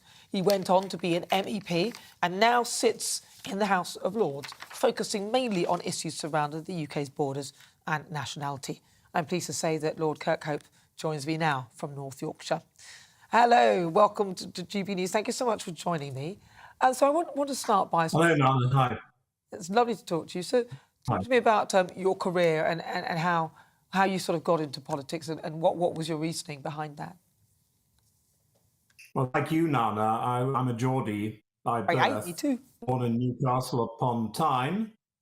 And I suppose being in Newcastle upon Tyne, getting into your teen years, starting to take an interest in politics in the northeast of England back in the 60s, and indeed subsequently until comparatively recently, being a Conservative was a pretty uphill struggle, really. But it seemed to me, as someone who believes in Conservative principles, that it was the right thing to do, to be involved in politics from an early age. And I did get involved, and I was very active indeed, pushing our own position against the majority in that part of the country, which was very heavily Labour, and very heavily, I think, at that time, undemocratic Labour. Now, you were also a member of the European Parliament, and I used to ask people, can you name any of the MEPs? And no one ever could, because no one really knew what went on in there. So what really went on in the European Parliament? Because I just thought they just had a jolly and just didn't do that much. But what kind of thing went on there? And what were there any things that you were specifically part of creating? Yeah, I mean, I think actually, looking back on it, I was there for 17 years, having already been in the House of Commons for 10. And I suppose I could almost claim, no doubt someone will dispute this now, but I think I'm probably the only person alive who served in all 4 legislatures, if you include local government. I was originally a councillor in Northumberland, and then an MP, of course, and then an MEP, and now a member of the House of Lords. So I think that's quite an interesting record. But the European element of it, that was the 17 years that I represented Yorkshire in Brussels and Strasbourg, was an enormously interesting time in my life. I mean, I'm not, people regard anyone like myself, who, of course, I suppose I was a supporter of remaining in the EU, therefore I'm now the Ramona, and I'm regarded as inevitably therefore a left-winger or something like that. The truth of the matter is I've never been those things, and nor have I ever been a Europhile. Yeah. I've always been quizzical and very questioning over the whole activity of Europe. And when I was in the European Parliament, I led one of the major Eurosceptic groups for quite a long time, involved in getting set up and being involved with it in the leadership. So, I was very active in protecting British interests in the European Parliament, but in particular in my area as a lawyer, my interests have always been in the field of justice and home affairs. And I am therefore one of the people that drafted quite a number of the European pieces of legislation, which were then shared with the United Kingdom, and particularly in the area of sharing data between criminal agencies to try and deal with crime. such as passenger name records, which was a way of obtaining information from airlines of people traveling so we could detect terrorists at a very early stage. European arrest warrant, which I know is controversial, but I think by and large was a very good way of pulling a whole lot of criminals out of parts of Europe that we couldn't get them out of before we had it. Things like that. Data protection regulation I helped to draft. So it's all, the Dublin Conventions. It's all the nitty-gritty that really has to be done, and you were really on top of that. So, speaking of that sort of thing, then what do you make of the? Because I know that you've put forward a couple of changes for the Nationality and Borders Bill. What were your main things that you thought needed to be changed about it? Yeah. Well, look, the first thing is that it is a duty of anyone who runs the Home Office, indeed any government, to protect the citizens of this country, and that includes protecting our borders. Now, we had quite a lot of control over our borders, even when we were EU, whatever anyone else says. I happen to know that. We were opted out of most of the Justice and Home Affairs issues, so we could control our own borders and our own immigration policies. But I, as Immigration Minister, back in the 90s, but also subsequently, when we were in opposition as a party, I did 2 jobs as a commission chairman looking at asylum and immigration, and reporting to the then spokesman in our party in opposition. And one of the areas that I specifically looked at, both as a minister and also as a commission chair, was this whole question of offshoring asylum applications, which is what we're talking about now. And that is dealing with applications away from the places where people arrive in this country to claim asylum. So what do you think? And we went into this. So what do you think of Priti Patel's idea then that people will be sent to Rwanda for offshore processing? Yeah, well, I mean, I'm sorry, but it doesn't work. We concluded after a hell of a lot of work that it wasn't a good idea. And indeed, many of our plans for offshoring were in fact offshoring under our own territorial jurisdiction, that is, offshoring to locations around our country that we could control. Because the simple fact is this: an asylum seeker, someone who is seeking asylum, cannot be illegal. It doesn't happen. We're talking about illegalities, meaning people will be sent to Rwanda. I mean, there's no illegality in asylum as opposed to immigration. Immigration, you can be illegal and you can be deported, as I did on many occasions, deported lots of people illegally here in immigration. But asylum is different.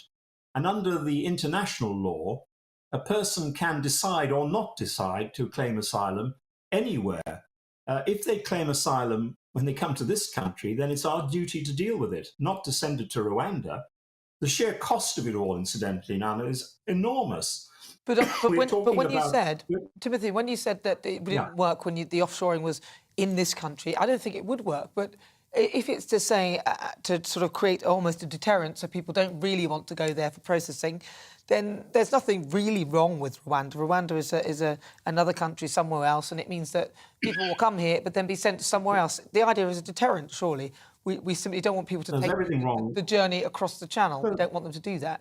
But we have no control over Rwanda's internal policies. We have no control over the human rights of Rwanda or indeed anything else. And the people, in fact, who come and claim asylum are not claiming asylum in Rwanda. It's as simple as that. We're sending them to Rwanda, not with a view to them getting asylum and then coming back to Britain, but leaving them there for the rest of their lives. I think it is wrong and also enormously expensive. And as far as the deterrent argument is concerned, our job is to deter traffickers, illegal people. They're the illegal people who are using these individuals, trying to traffic them at great cost to them initially.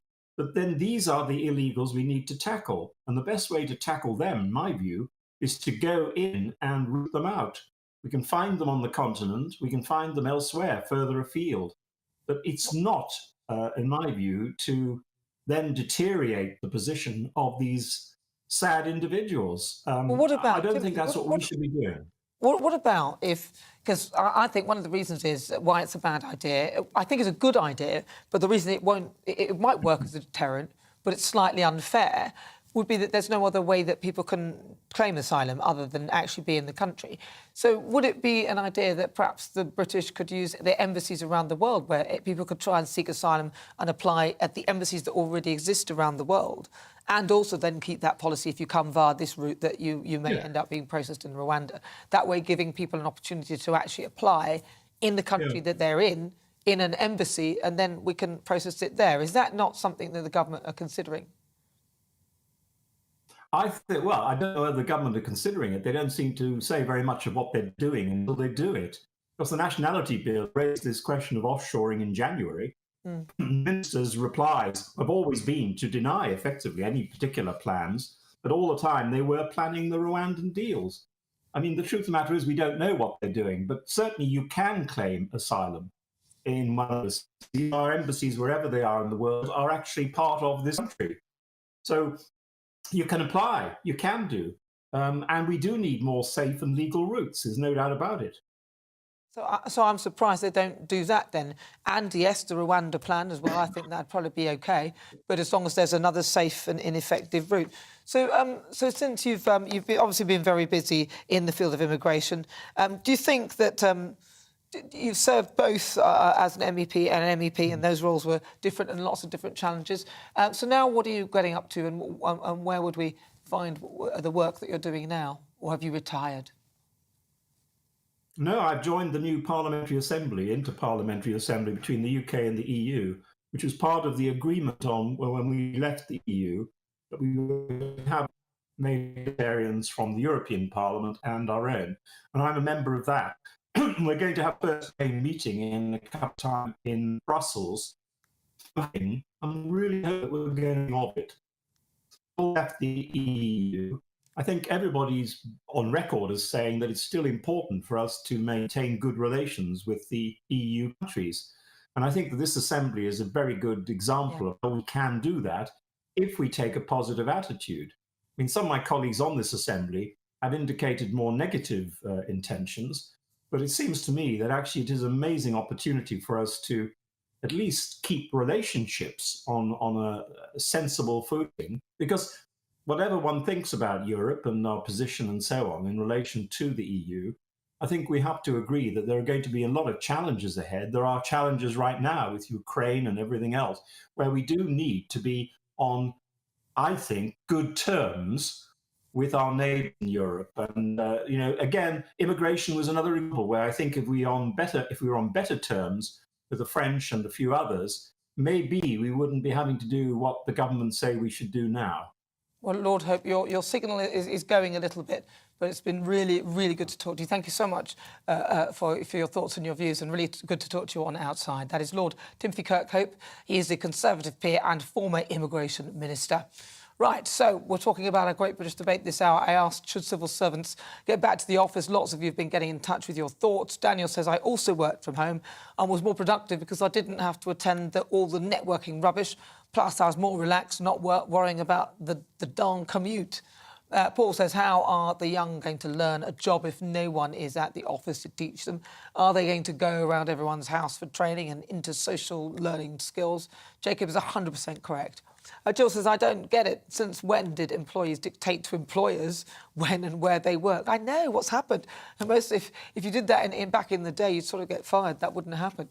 Mark said the civil servants should be back in the office or face a pay cut as they do not have to travel to work. They already get paid very well. Right, well, keep your thoughts coming on the way. It is the Great British Debate this hour. I'm asking, should a general election be forced when the Prime Minister changes? Unlike the US or France, which have presidential elections, we in the UK vote only for our constituency MP. It means that parties can change their leader without consulting us.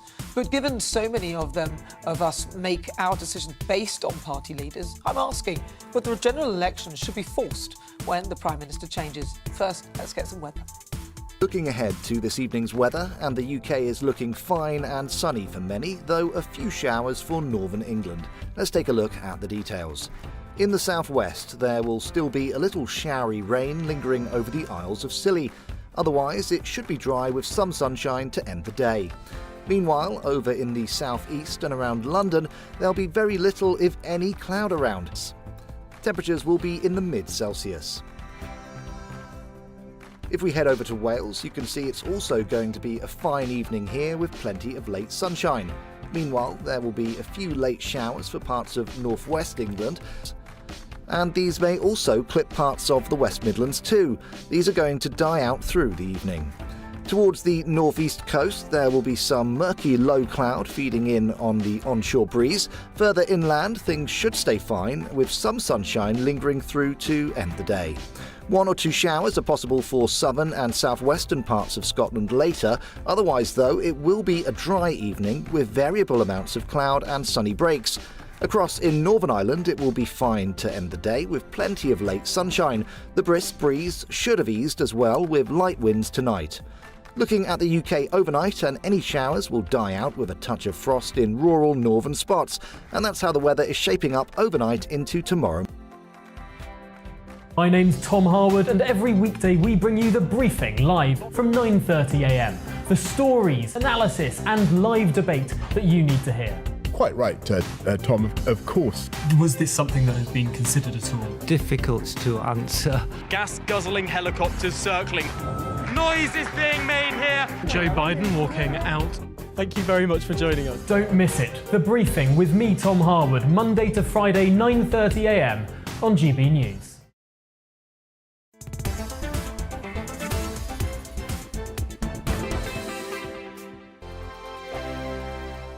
Hello, I'm Michelle Dewberry, and you can join me every weekday 6 till 7 on Jubes and Kerr. Me and my panel will get stuck right into the day's events, and I can tell you, in fact, I can warn you, expect some robust debates, some strong opinions and perspectives from both sides of the fence. It's about you at home as well. I love to read out all of your comments, or at least as many as I can. So join me, Michelle Dewberry, Monday to Friday, 6 till 7 on Jubes and Kerr. On radio, they call it the drive time slot, 4 p.m. until 6 p.m.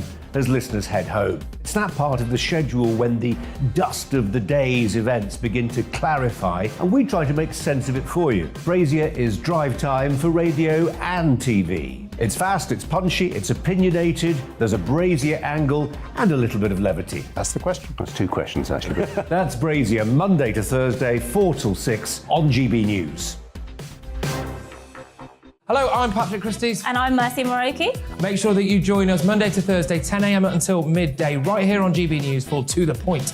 We're not afraid to talk about the topics that matter to you or the big topics that always matter. We cover absolutely everything, from the breaking political stories of the day to law and order, what's going on in the channel. We're not afraid to hold people to account. We always make sure we include your views on our show. Indeed, if you're thinking it, you can guarantee that we're saying it. So make sure you join the conversation with us, 10 a.m. until midday, Monday to Thursday, for To The Point on GB News.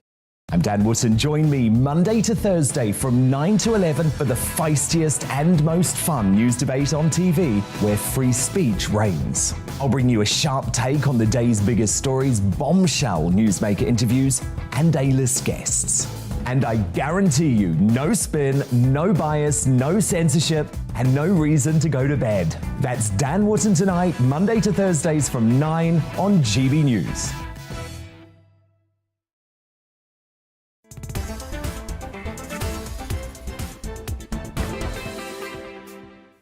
If you just joined me, welcome on board. This is GB News on TV Online and on digital radio. I'm Nana Akua, and it is time now for our Great British Debate this hour. I'm asking, should a general election be forced when the Prime Minister changes? There's been reports that Boris Johnson is about to call a general election in a bid to keep his Tory leadership rivals quiet. But with talk of the Prime Minister being ousted by members of the Parliamentary Conservative Party, I want to ask if it's really right that the leader of our country can be changed by MPs without any input from the public. Whilst it's true that in elections we only vote for our constituency MP, many of us make the choice based on the party leader and who we think will make the best Prime Minister. I mean, take, for example, Jeremy Corbyn. A lot of people refused to vote for the Labour Party because he was at the helm. So for the Great British Debate this hour, I'm asking, should a general election be forced when the Prime Minister changes? I'm joined now by Paul Baines. He's a professor of political marketing at the University of Leicester to discuss this further. Paul, thank you very much for joining me. Right, do you think it's fair that the lawmakers can suddenly decide that the leader will change without any input from the general public? Well, the interesting thing is it's been the norm actually since throughout the 20th century. I think there's been 28 contests, and of those 28 changes in Prime Minister, 17 of those have been essentially unelected. In other words, a Prime Minister has come in because someone else has resigned rather than contested through an election. So it has actually been the norm through most of the last century. And we do have a parliamentary system, not a presidential system. I think that's the big difference in UK versus, say, French or American politics. But you say it's been the norm that we've done it, but there isn't. Oh, we've just lost him. Maybe he will come back though, because we're talking about this. Actually, I've got my panel with me. If you've just joined me, welcome on board my panel. With me, Lizzie Cundy and also Danny Kelly. So I'm going to throw it out to them now. He was saying that it's the norm that we always often sort of change. We have an election after a change of leadership, but that's up to them whether they decide to do that. And I think that perhaps it should be forced on them, and there's no choice. What do you think? Well, yeah, possibly, but I don't think one man can bring down a government. You don't think? I don't actually think so, no. And I think the government's been elected, and it's up to Boris. If Boris is sick of Partygate, wherever he goes, it doesn't seem like it's going to ever end, then he should say, right, let's have a general election. Because I actually think the Labour Party would love Boris to go and a new leader and then go in. Because Boris, whether you loathe him or like him, he's a showman. People know him all around the world. You just have to say, Boris. We know who... I don't think there's another leader like it apart from Donald Trump. And he is like Trump on a budget. But look, that's what Labour obviously wants. So what's your position, Nana? So if Boris Johnson was to step down, for example, your position would be that there should be a general election? Yes, I think so. I agree with the guest before he unfortunately got cut off. Well, he's coming back. Let's find out what he's got to say. Well, let's see. Sorry, carry on. So where were we? What did I was asking you? Yes, do you think that there should be a general election? You were saying, actually, that it has been that way for... we've done that anyway. But should it not be actually enshrined that is what has to be done? Because then that would stop this whole thing of people like Steve Baker going, oh, I don't think I'm back behind Boris, oh, no, I'm not. And then he's potentially looking at his chance of being a leader for the party rather than being elected as a leader because and being at the helm of the party. Do you think it would stop that sort of level of instability, at least if they knew that would have to happen? Well, it would, but it depends on what you think is more important. Do you think the leader is more important, or do you think the policies are more important, or do you think parties are more important? And so how people vote is a mixture of these three. And actually, traditionally, policies have been more important in the sort of way in which people decide on their choices for their representatives, for their who they vote for. And I think it's only recently Boris actually is something of an outlier in the sense that people definitely voted for him in the previous election because we had Labour Party people voting for him, of course. But traditionally, most people vote on the basis of policies first, parties second, and leaders third. It's always difficult when you say parties, whether you're talking about Partygate or actual parties, political parties now, because that's all people think of. But do you think it is actually possible for a Prime Minister who hasn't actually been voted in to last and have the authority to govern? Because, as you said, often the leader will change and then we have a general election. But do you think it's quite a possible thing for a leader to just do that and have the authority? I think you make a good point. Do they have the authority? No, not really. I suppose the best example of someone who did manage to come in unelected and then win, but only just, was John Major, marginally, in 1992. Most others who've come in have gone fairly quickly. If you think of Gordon Brown or Theresa May or Jim Callaghan, these have all been unelected and then gone within 3 or 4 years. So I think you're absolutely right that it is difficult to be let's put it this way, in inverted commas, an unelected Prime Minister and then stay in power. And how likely do you think it is that Boris will actually call an early general election, given that he is apparently in the polls lagging behind Labour, but I never trust those polls, they're not often right?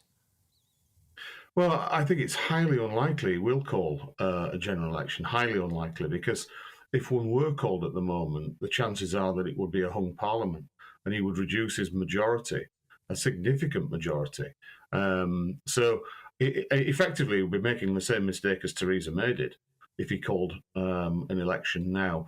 I think Oliver Dowden's made a statement that he would put the the Conservative Party on a sort of 2-year election war footing after the May local elections. And if that happens, then it looks like they're thinking of an election really in May 2024. I think we're all a bit sick of all of this. Instead of focusing on policy, they're just haggling about a leader. Listen, Paul, thank you very much for joining us. That's Paul Baines. He's the Professor of Political Marketing at the University of Leicester. Right, so I'm asking, should a general election be forced when the Prime Minister changes? Let's see what your view is on this. Stephen says if the Prime Minister is asked to resign, then yes, I don't see why not, as they are halfway through the Parliament. But I am not pinning my hopes on this. Mark says, silly idea, incredibly unfair on an upcoming new Prime Minister who's had no time to establish their credentials. I'm confused as to what you mean by that. What do you mean it's incredibly unfair? To force them to call a general election if they are just stepping in. They haven't been elected as part of the... I'm not quite with you on that. Maybe you could send another message in to sort of explain yourself. It's Mark, isn't it? Mark, tell me more. Sarah says, I think it's a good idea. A lot of people vote depending on the leader. A different leader can completely change the direction of a party and policies. Exactly. That's my view. Well, you're with me. I'm Nana Akua. This is GB News on TV, online and on digital radio. Coming up, we'll continue our Great British debate, and I'm asking, should a general election be forced when the Prime Minister changes? You will hear the thoughts of my panel, broadcaster Danny Kelly and also columnist and model Lizzie Cundy. But first, let's get your latest news headlines.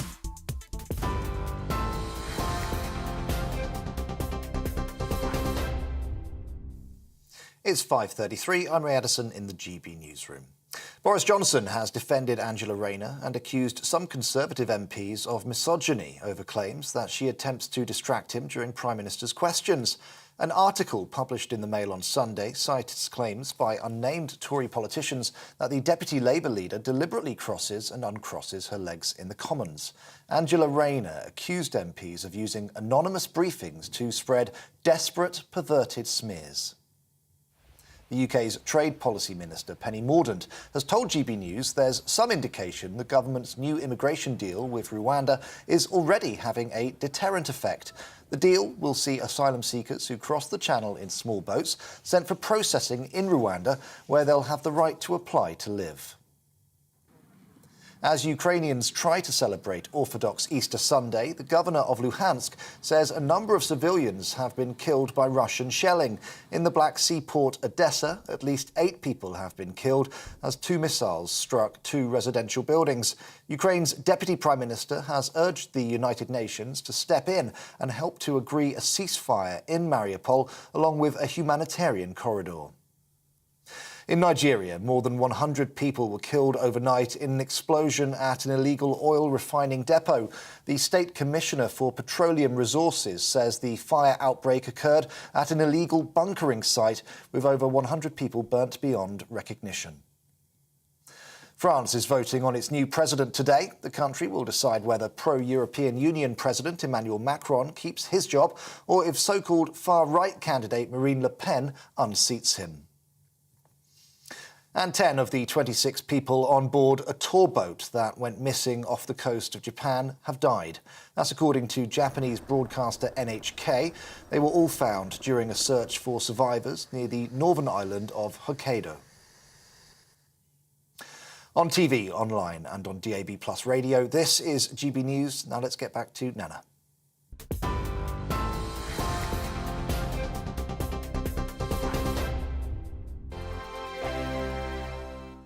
Hello, I'm Michelle Dewberry, and you can join me every weekday 6 till 7 on Jubes and Kerr. Me and my panel will get stuck right into the day's events, and I can tell you, in fact, I can warn you, expect some robust debates, some strong opinions and perspectives from both sides of the fence. It's about you at home as well. I love to read out all of your comments, or at least as many as I can. So join me, Michelle Dewberry, Monday to Friday, 6 till 7 on Jubes and Kerr. On radio, they call it the drive time slot, 4 p.m. until 6 p.m. as listeners head home. It's that part of the schedule when the dust of the day's events begin to clarify, and we try to make sense of it for you. Brazier is drive time for radio and TV. It's fast, it's punchy, it's opinionated, there's a Brazier angle, and a little bit of levity. That's the question. That's two questions, actually. That's Brazier, Monday to Thursday, 4 till 6 on GB News. Hello, I'm Patrick Christie's. And I'm Mercy Moroki. Make sure that you join us Monday to Thursday, 10 a.m. until midday, right here on GB News for To The Point. We're not afraid to talk about the topics that matter to you or the big topics that always matter. We cover absolutely everything, from the breaking political stories of the day to law and order, what's going on in the channel. We're not afraid to hold people to account. We always make sure we include your views on our show. Indeed, if you're thinking it, you can guarantee that we're saying it. So make sure you join the conversation with us, 10 a.m. until midday, Monday to Thursday, for To The Point on GB News.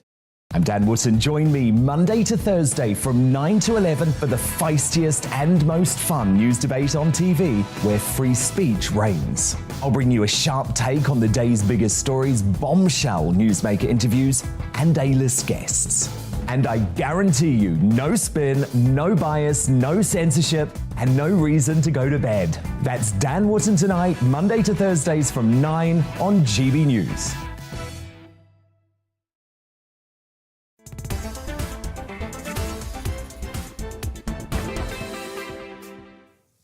So good afternoon. If you've just tuned in, where have you been? It's just coming up to 38 minutes after 5 o'clock. I'm Nana Akua. This is GB News on TV, online and on digital radio.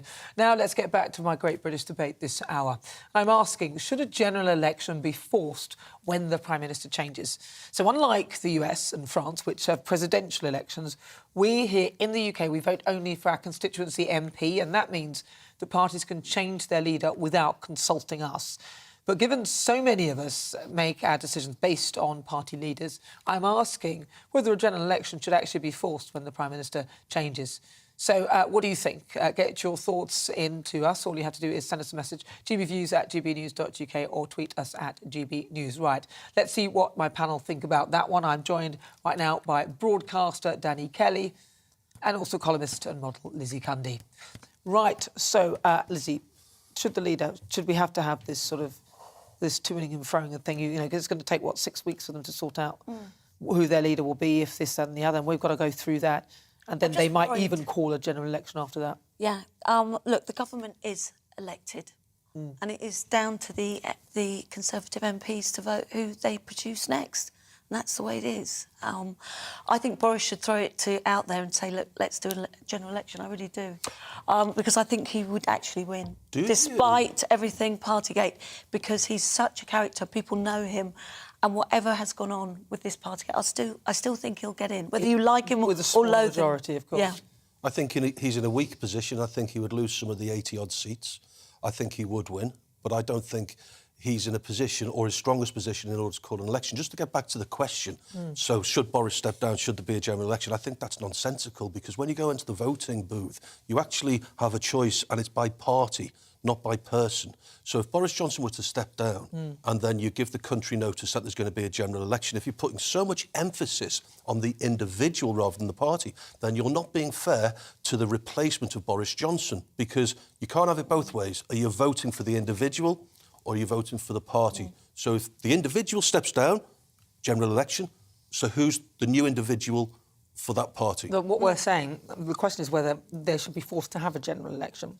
So then you either have to re-vote for your MP or whatever. But let's not diminish the importance of the leader of the party. Yeah. So, and I think that by those MPs behaving in that manner and wanting to unseat him because of this Partygate, which I know a lot of the British public have actually sick and tired of it, and it's almost like a Westminster bubble thing, I think that perhaps if they knew that if they unseated him in that manner, there would be a general election, they would then think twice. Because I think this is this is driven by career politics. And a lot of those now saying, I'm going to put a letter in to get him to resign and this and that, a lot of them want the leadership. Well, we can't carry on like that, though, because it's just a constant vicious cycle trying to get rid of him so they can... Yeah, and how much longer are we going to have to put up with this Partygate? It's distracting from all the important issues. That's the thing, and that's not good. So, will he go? I mean, but can we have a Prime Minister we don't trust? Do you trust any of them? I mean, OK, so you say that. Do you trust any of them? May I ask, Nana, so Boris Johnson goes, what happens next? Well, so who elects the new leader of the Conservative Party? They do. Those within the party decide who their leader's going to be. And then you give the country notice. Is this how you No, they don't necessarily give the country notice. They can carry on just as a caretaker prime minister until there's a general election. But I thought your position was that there should be an instant general election. I think so, yeah, that is my So how would it pan out then? So Boris Johnson steps down, the Tory party members elect or they vote for a new leader, and then when do you call the election? No, I say that if they decide that he has to go, then he stays until they find a new leader. But that would be on the basis of a general election. So I think that either I'm not comfortable with them changing the leader to their never. It's that bit of it I'm not concerned about. I'm more concerned that if the leadership changes during the term of that particular parliament, that there should be full stop. But this is what Starmer wants. He wants Boris to go and them to have a new leader because he knows they've got to have more chance in getting through, because that's been proven before. I just think your plan's unworkable. I misspoke. No, it's the MPs that vote for the leader. Yes, Labour Party members. Yes. So why is it unworkable? Listen, literally every time, so far, exactly as our guest said, every time they change leader, they tend to have a general election. It's pretty much what they do as a standard thing. But I think it should be something that they have to do.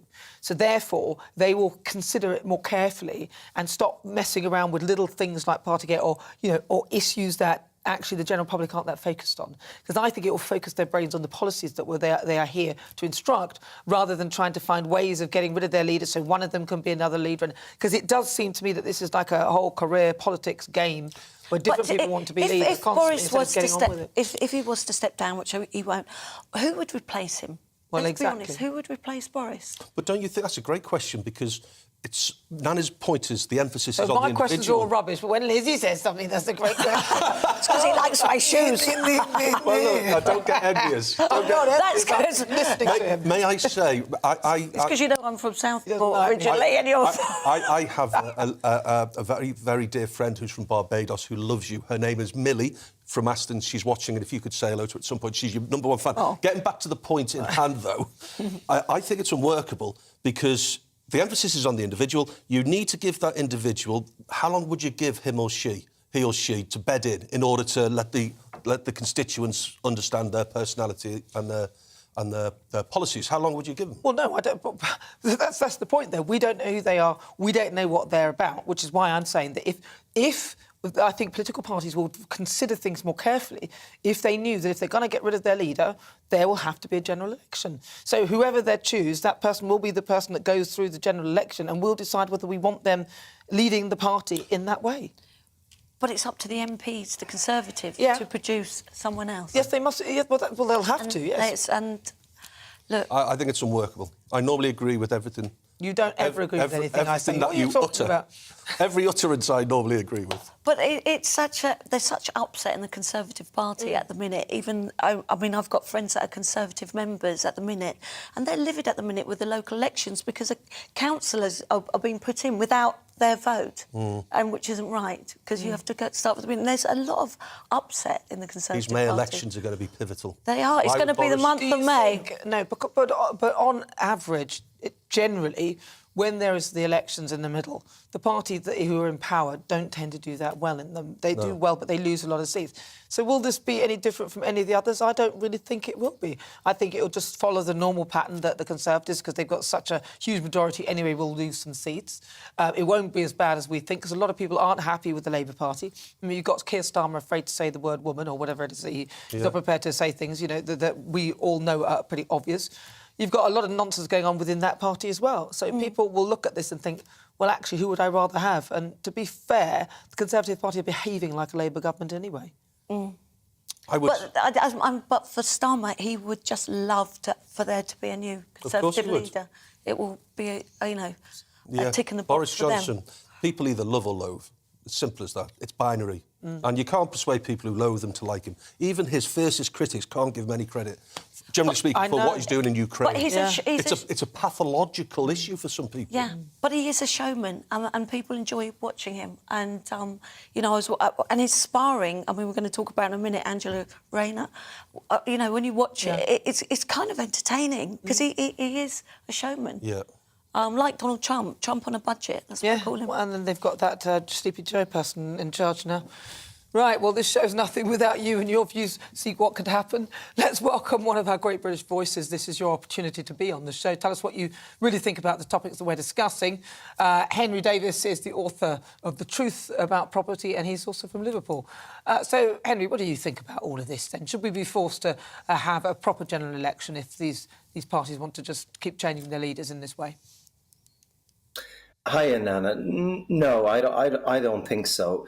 I don't think it's fair in a democracy to bring the government down just based on one man alone. Otherwise, we're just not going to have a very stable government, are we? So let's think about this. Poor Boris. Although he's been educated at a very posh school, he comes across as a very down-to-earth, and he is quite likeable. And I think if he goes for election again, he will probably win. So I think Boris should probably stay. The Conservatives probably will win the next election despite Partygate, because I think everybody knows deep down Partygate is a non-issue, Nana. Yeah, I hear you. Yeah, but you wouldn't put it. It wouldn't be something that if they're going to change their leader, that they would be forced to have a general election. You wouldn't say that should be enshrined as a sort of kind of law, if it were. You don't think that's a good idea? No, because we're not going to have a stable democracy, Nana, if we do that. Because every time somebody has a falling out in a political party, you can't suddenly start having a general election, which is just not the way forward in a modern, stable democracy, in my opinion, anyway. Interesting. Thank you very much for that, Henry. Really good to talk to you. That's Henry Davis. He's a property expert and also our great British voice. Yeah, that's what Henry thinks. In a stable democracy, you can't do that. But I think that the stability will be held a bit more if, in fact, you have that, because then they won't be so quick to keep changing the leader and trying to force these silly little issues to make that happen. I think Henry talks a lot of sense.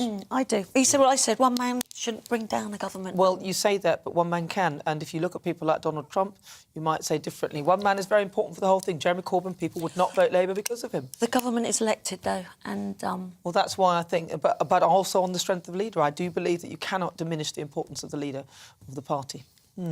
Right, well, today I've been asking, should a general election be forced when the Prime Minister changes? And lots of you have been getting in touch with your thoughts. Peter says, yes, definitely. A lot of people make up their mind based on what the party leader says. Connor says, no, because we're not in a presidential system.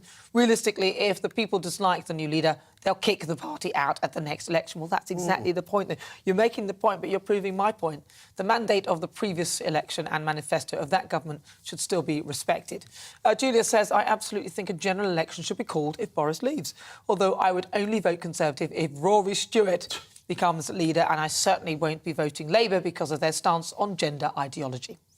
Graham says, Nana, lots of the comments say that they'd be worried about a change of policy if a new leader was elected, but Boris hasn't stuck to his policy promises, so why does it matter? That's a really good point. He hasn't. None of them ever do, actually, now we come to think of it. Royce said, this is not the time for another PM nor election. The Prime Minister has apologised. Learn to accept apologies. You see, that is the point, isn't it? We should be more forgiving, and after all, it was a party. Catherine says, no election, too much of a faff. We don't get enough people voting in the first place. What's the likelihood that people would actually go out to vote twice in a short amount of time? Thank you so much for your thoughts on that. And, of course, it will rumble on. We'll find out what happens. And, obviously, right now, I think the political scene is positively gripping, isn't it? You can't stop watching and finding out what's going on. But now, of course, it is time for Supplement Sunday, and that is the part of the show where me and my panel look at some of the other stories making the papers today.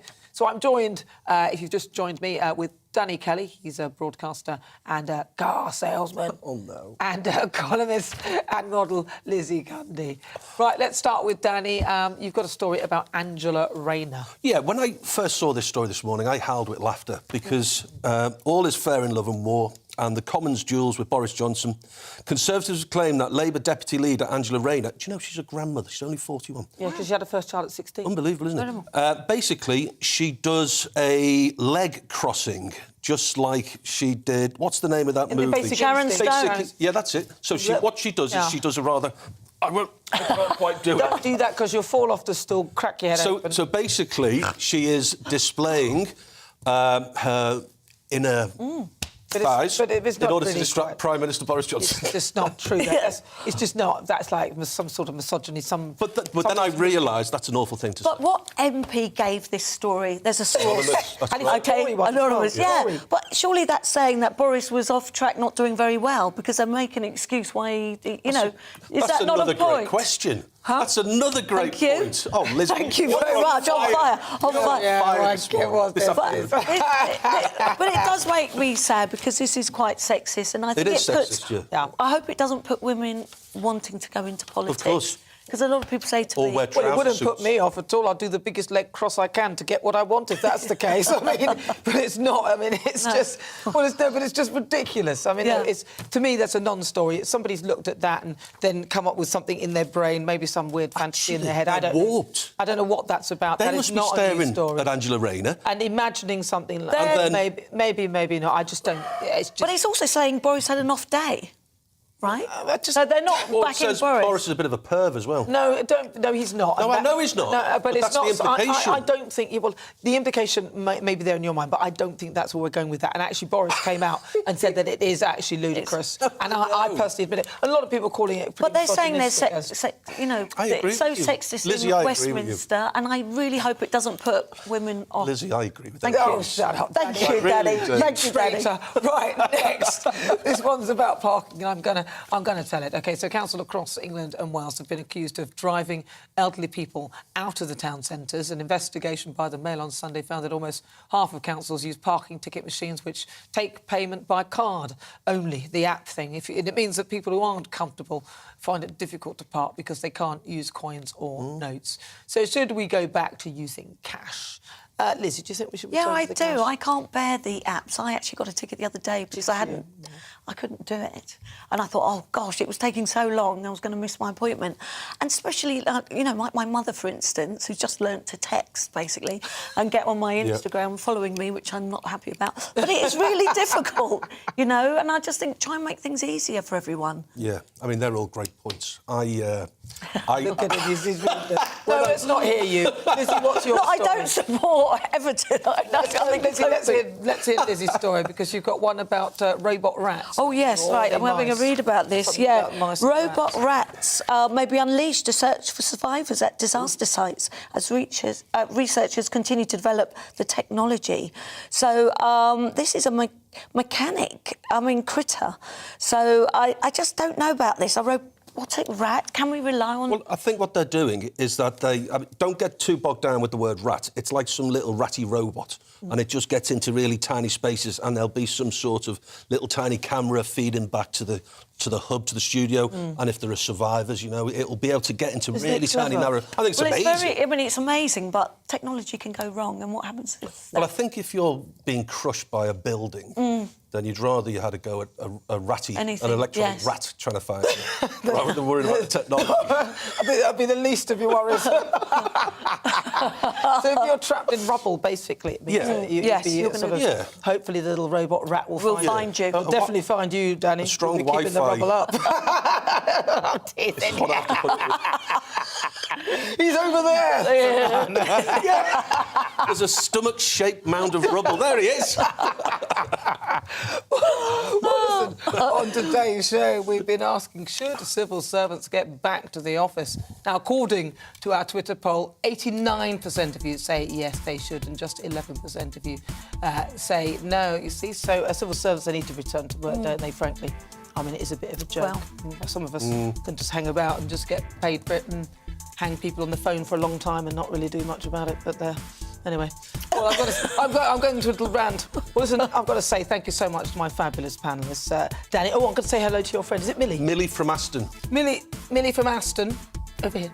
Millie from Aston. Hello, my dear. Really good to talk to you. You've made a day. Danny said that you like me, and I think you're great as well. You've made a day. Right, well, I've got to say thank you very much to my wonderful panellists, Danny Kelly. Thank you, Nana. See you next Sunday, hopefully, if invited. If invited. Notice that is an if. And I want to say a big thank you also to Lizzie Cundy. She's a columnist and also a model. Thank you very much, Lizzie. Lovely to be here. And a big thank you to you for watching. I've enjoyed your company and for listening. I'll be back on Friday at 4 next week. Enjoy. Looking ahead to this evening's weather, and the UK is looking fine and sunny for many, though a few showers for northern England. Let's take a look at the details. In the southwest, there will still be a little showery rain lingering over the Isles of Scilly. Otherwise, it should be dry with some sunshine to end the day. Meanwhile, over in the southeast and around London, there'll be very little, if any, cloud around us. Temperatures will be in the mid-Celsius. If we head over to Wales, you can see it's also going to be a fine evening here with plenty of late sunshine. Meanwhile, there will be a few late showers for parts of northwest England, and these may also clip parts of the West Midlands too. These are going to die out through the evening. Towards the northeast coast, there will be some murky low cloud feeding in on the onshore breeze. Further inland, things should stay fine, with some sunshine lingering through to end the day. 1 or 2 showers are possible for southern and southwestern parts of Scotland later. Otherwise, though, it will be a dry evening with variable amounts of cloud and sunny breaks. Across in Northern Ireland, it will be fine to end the day.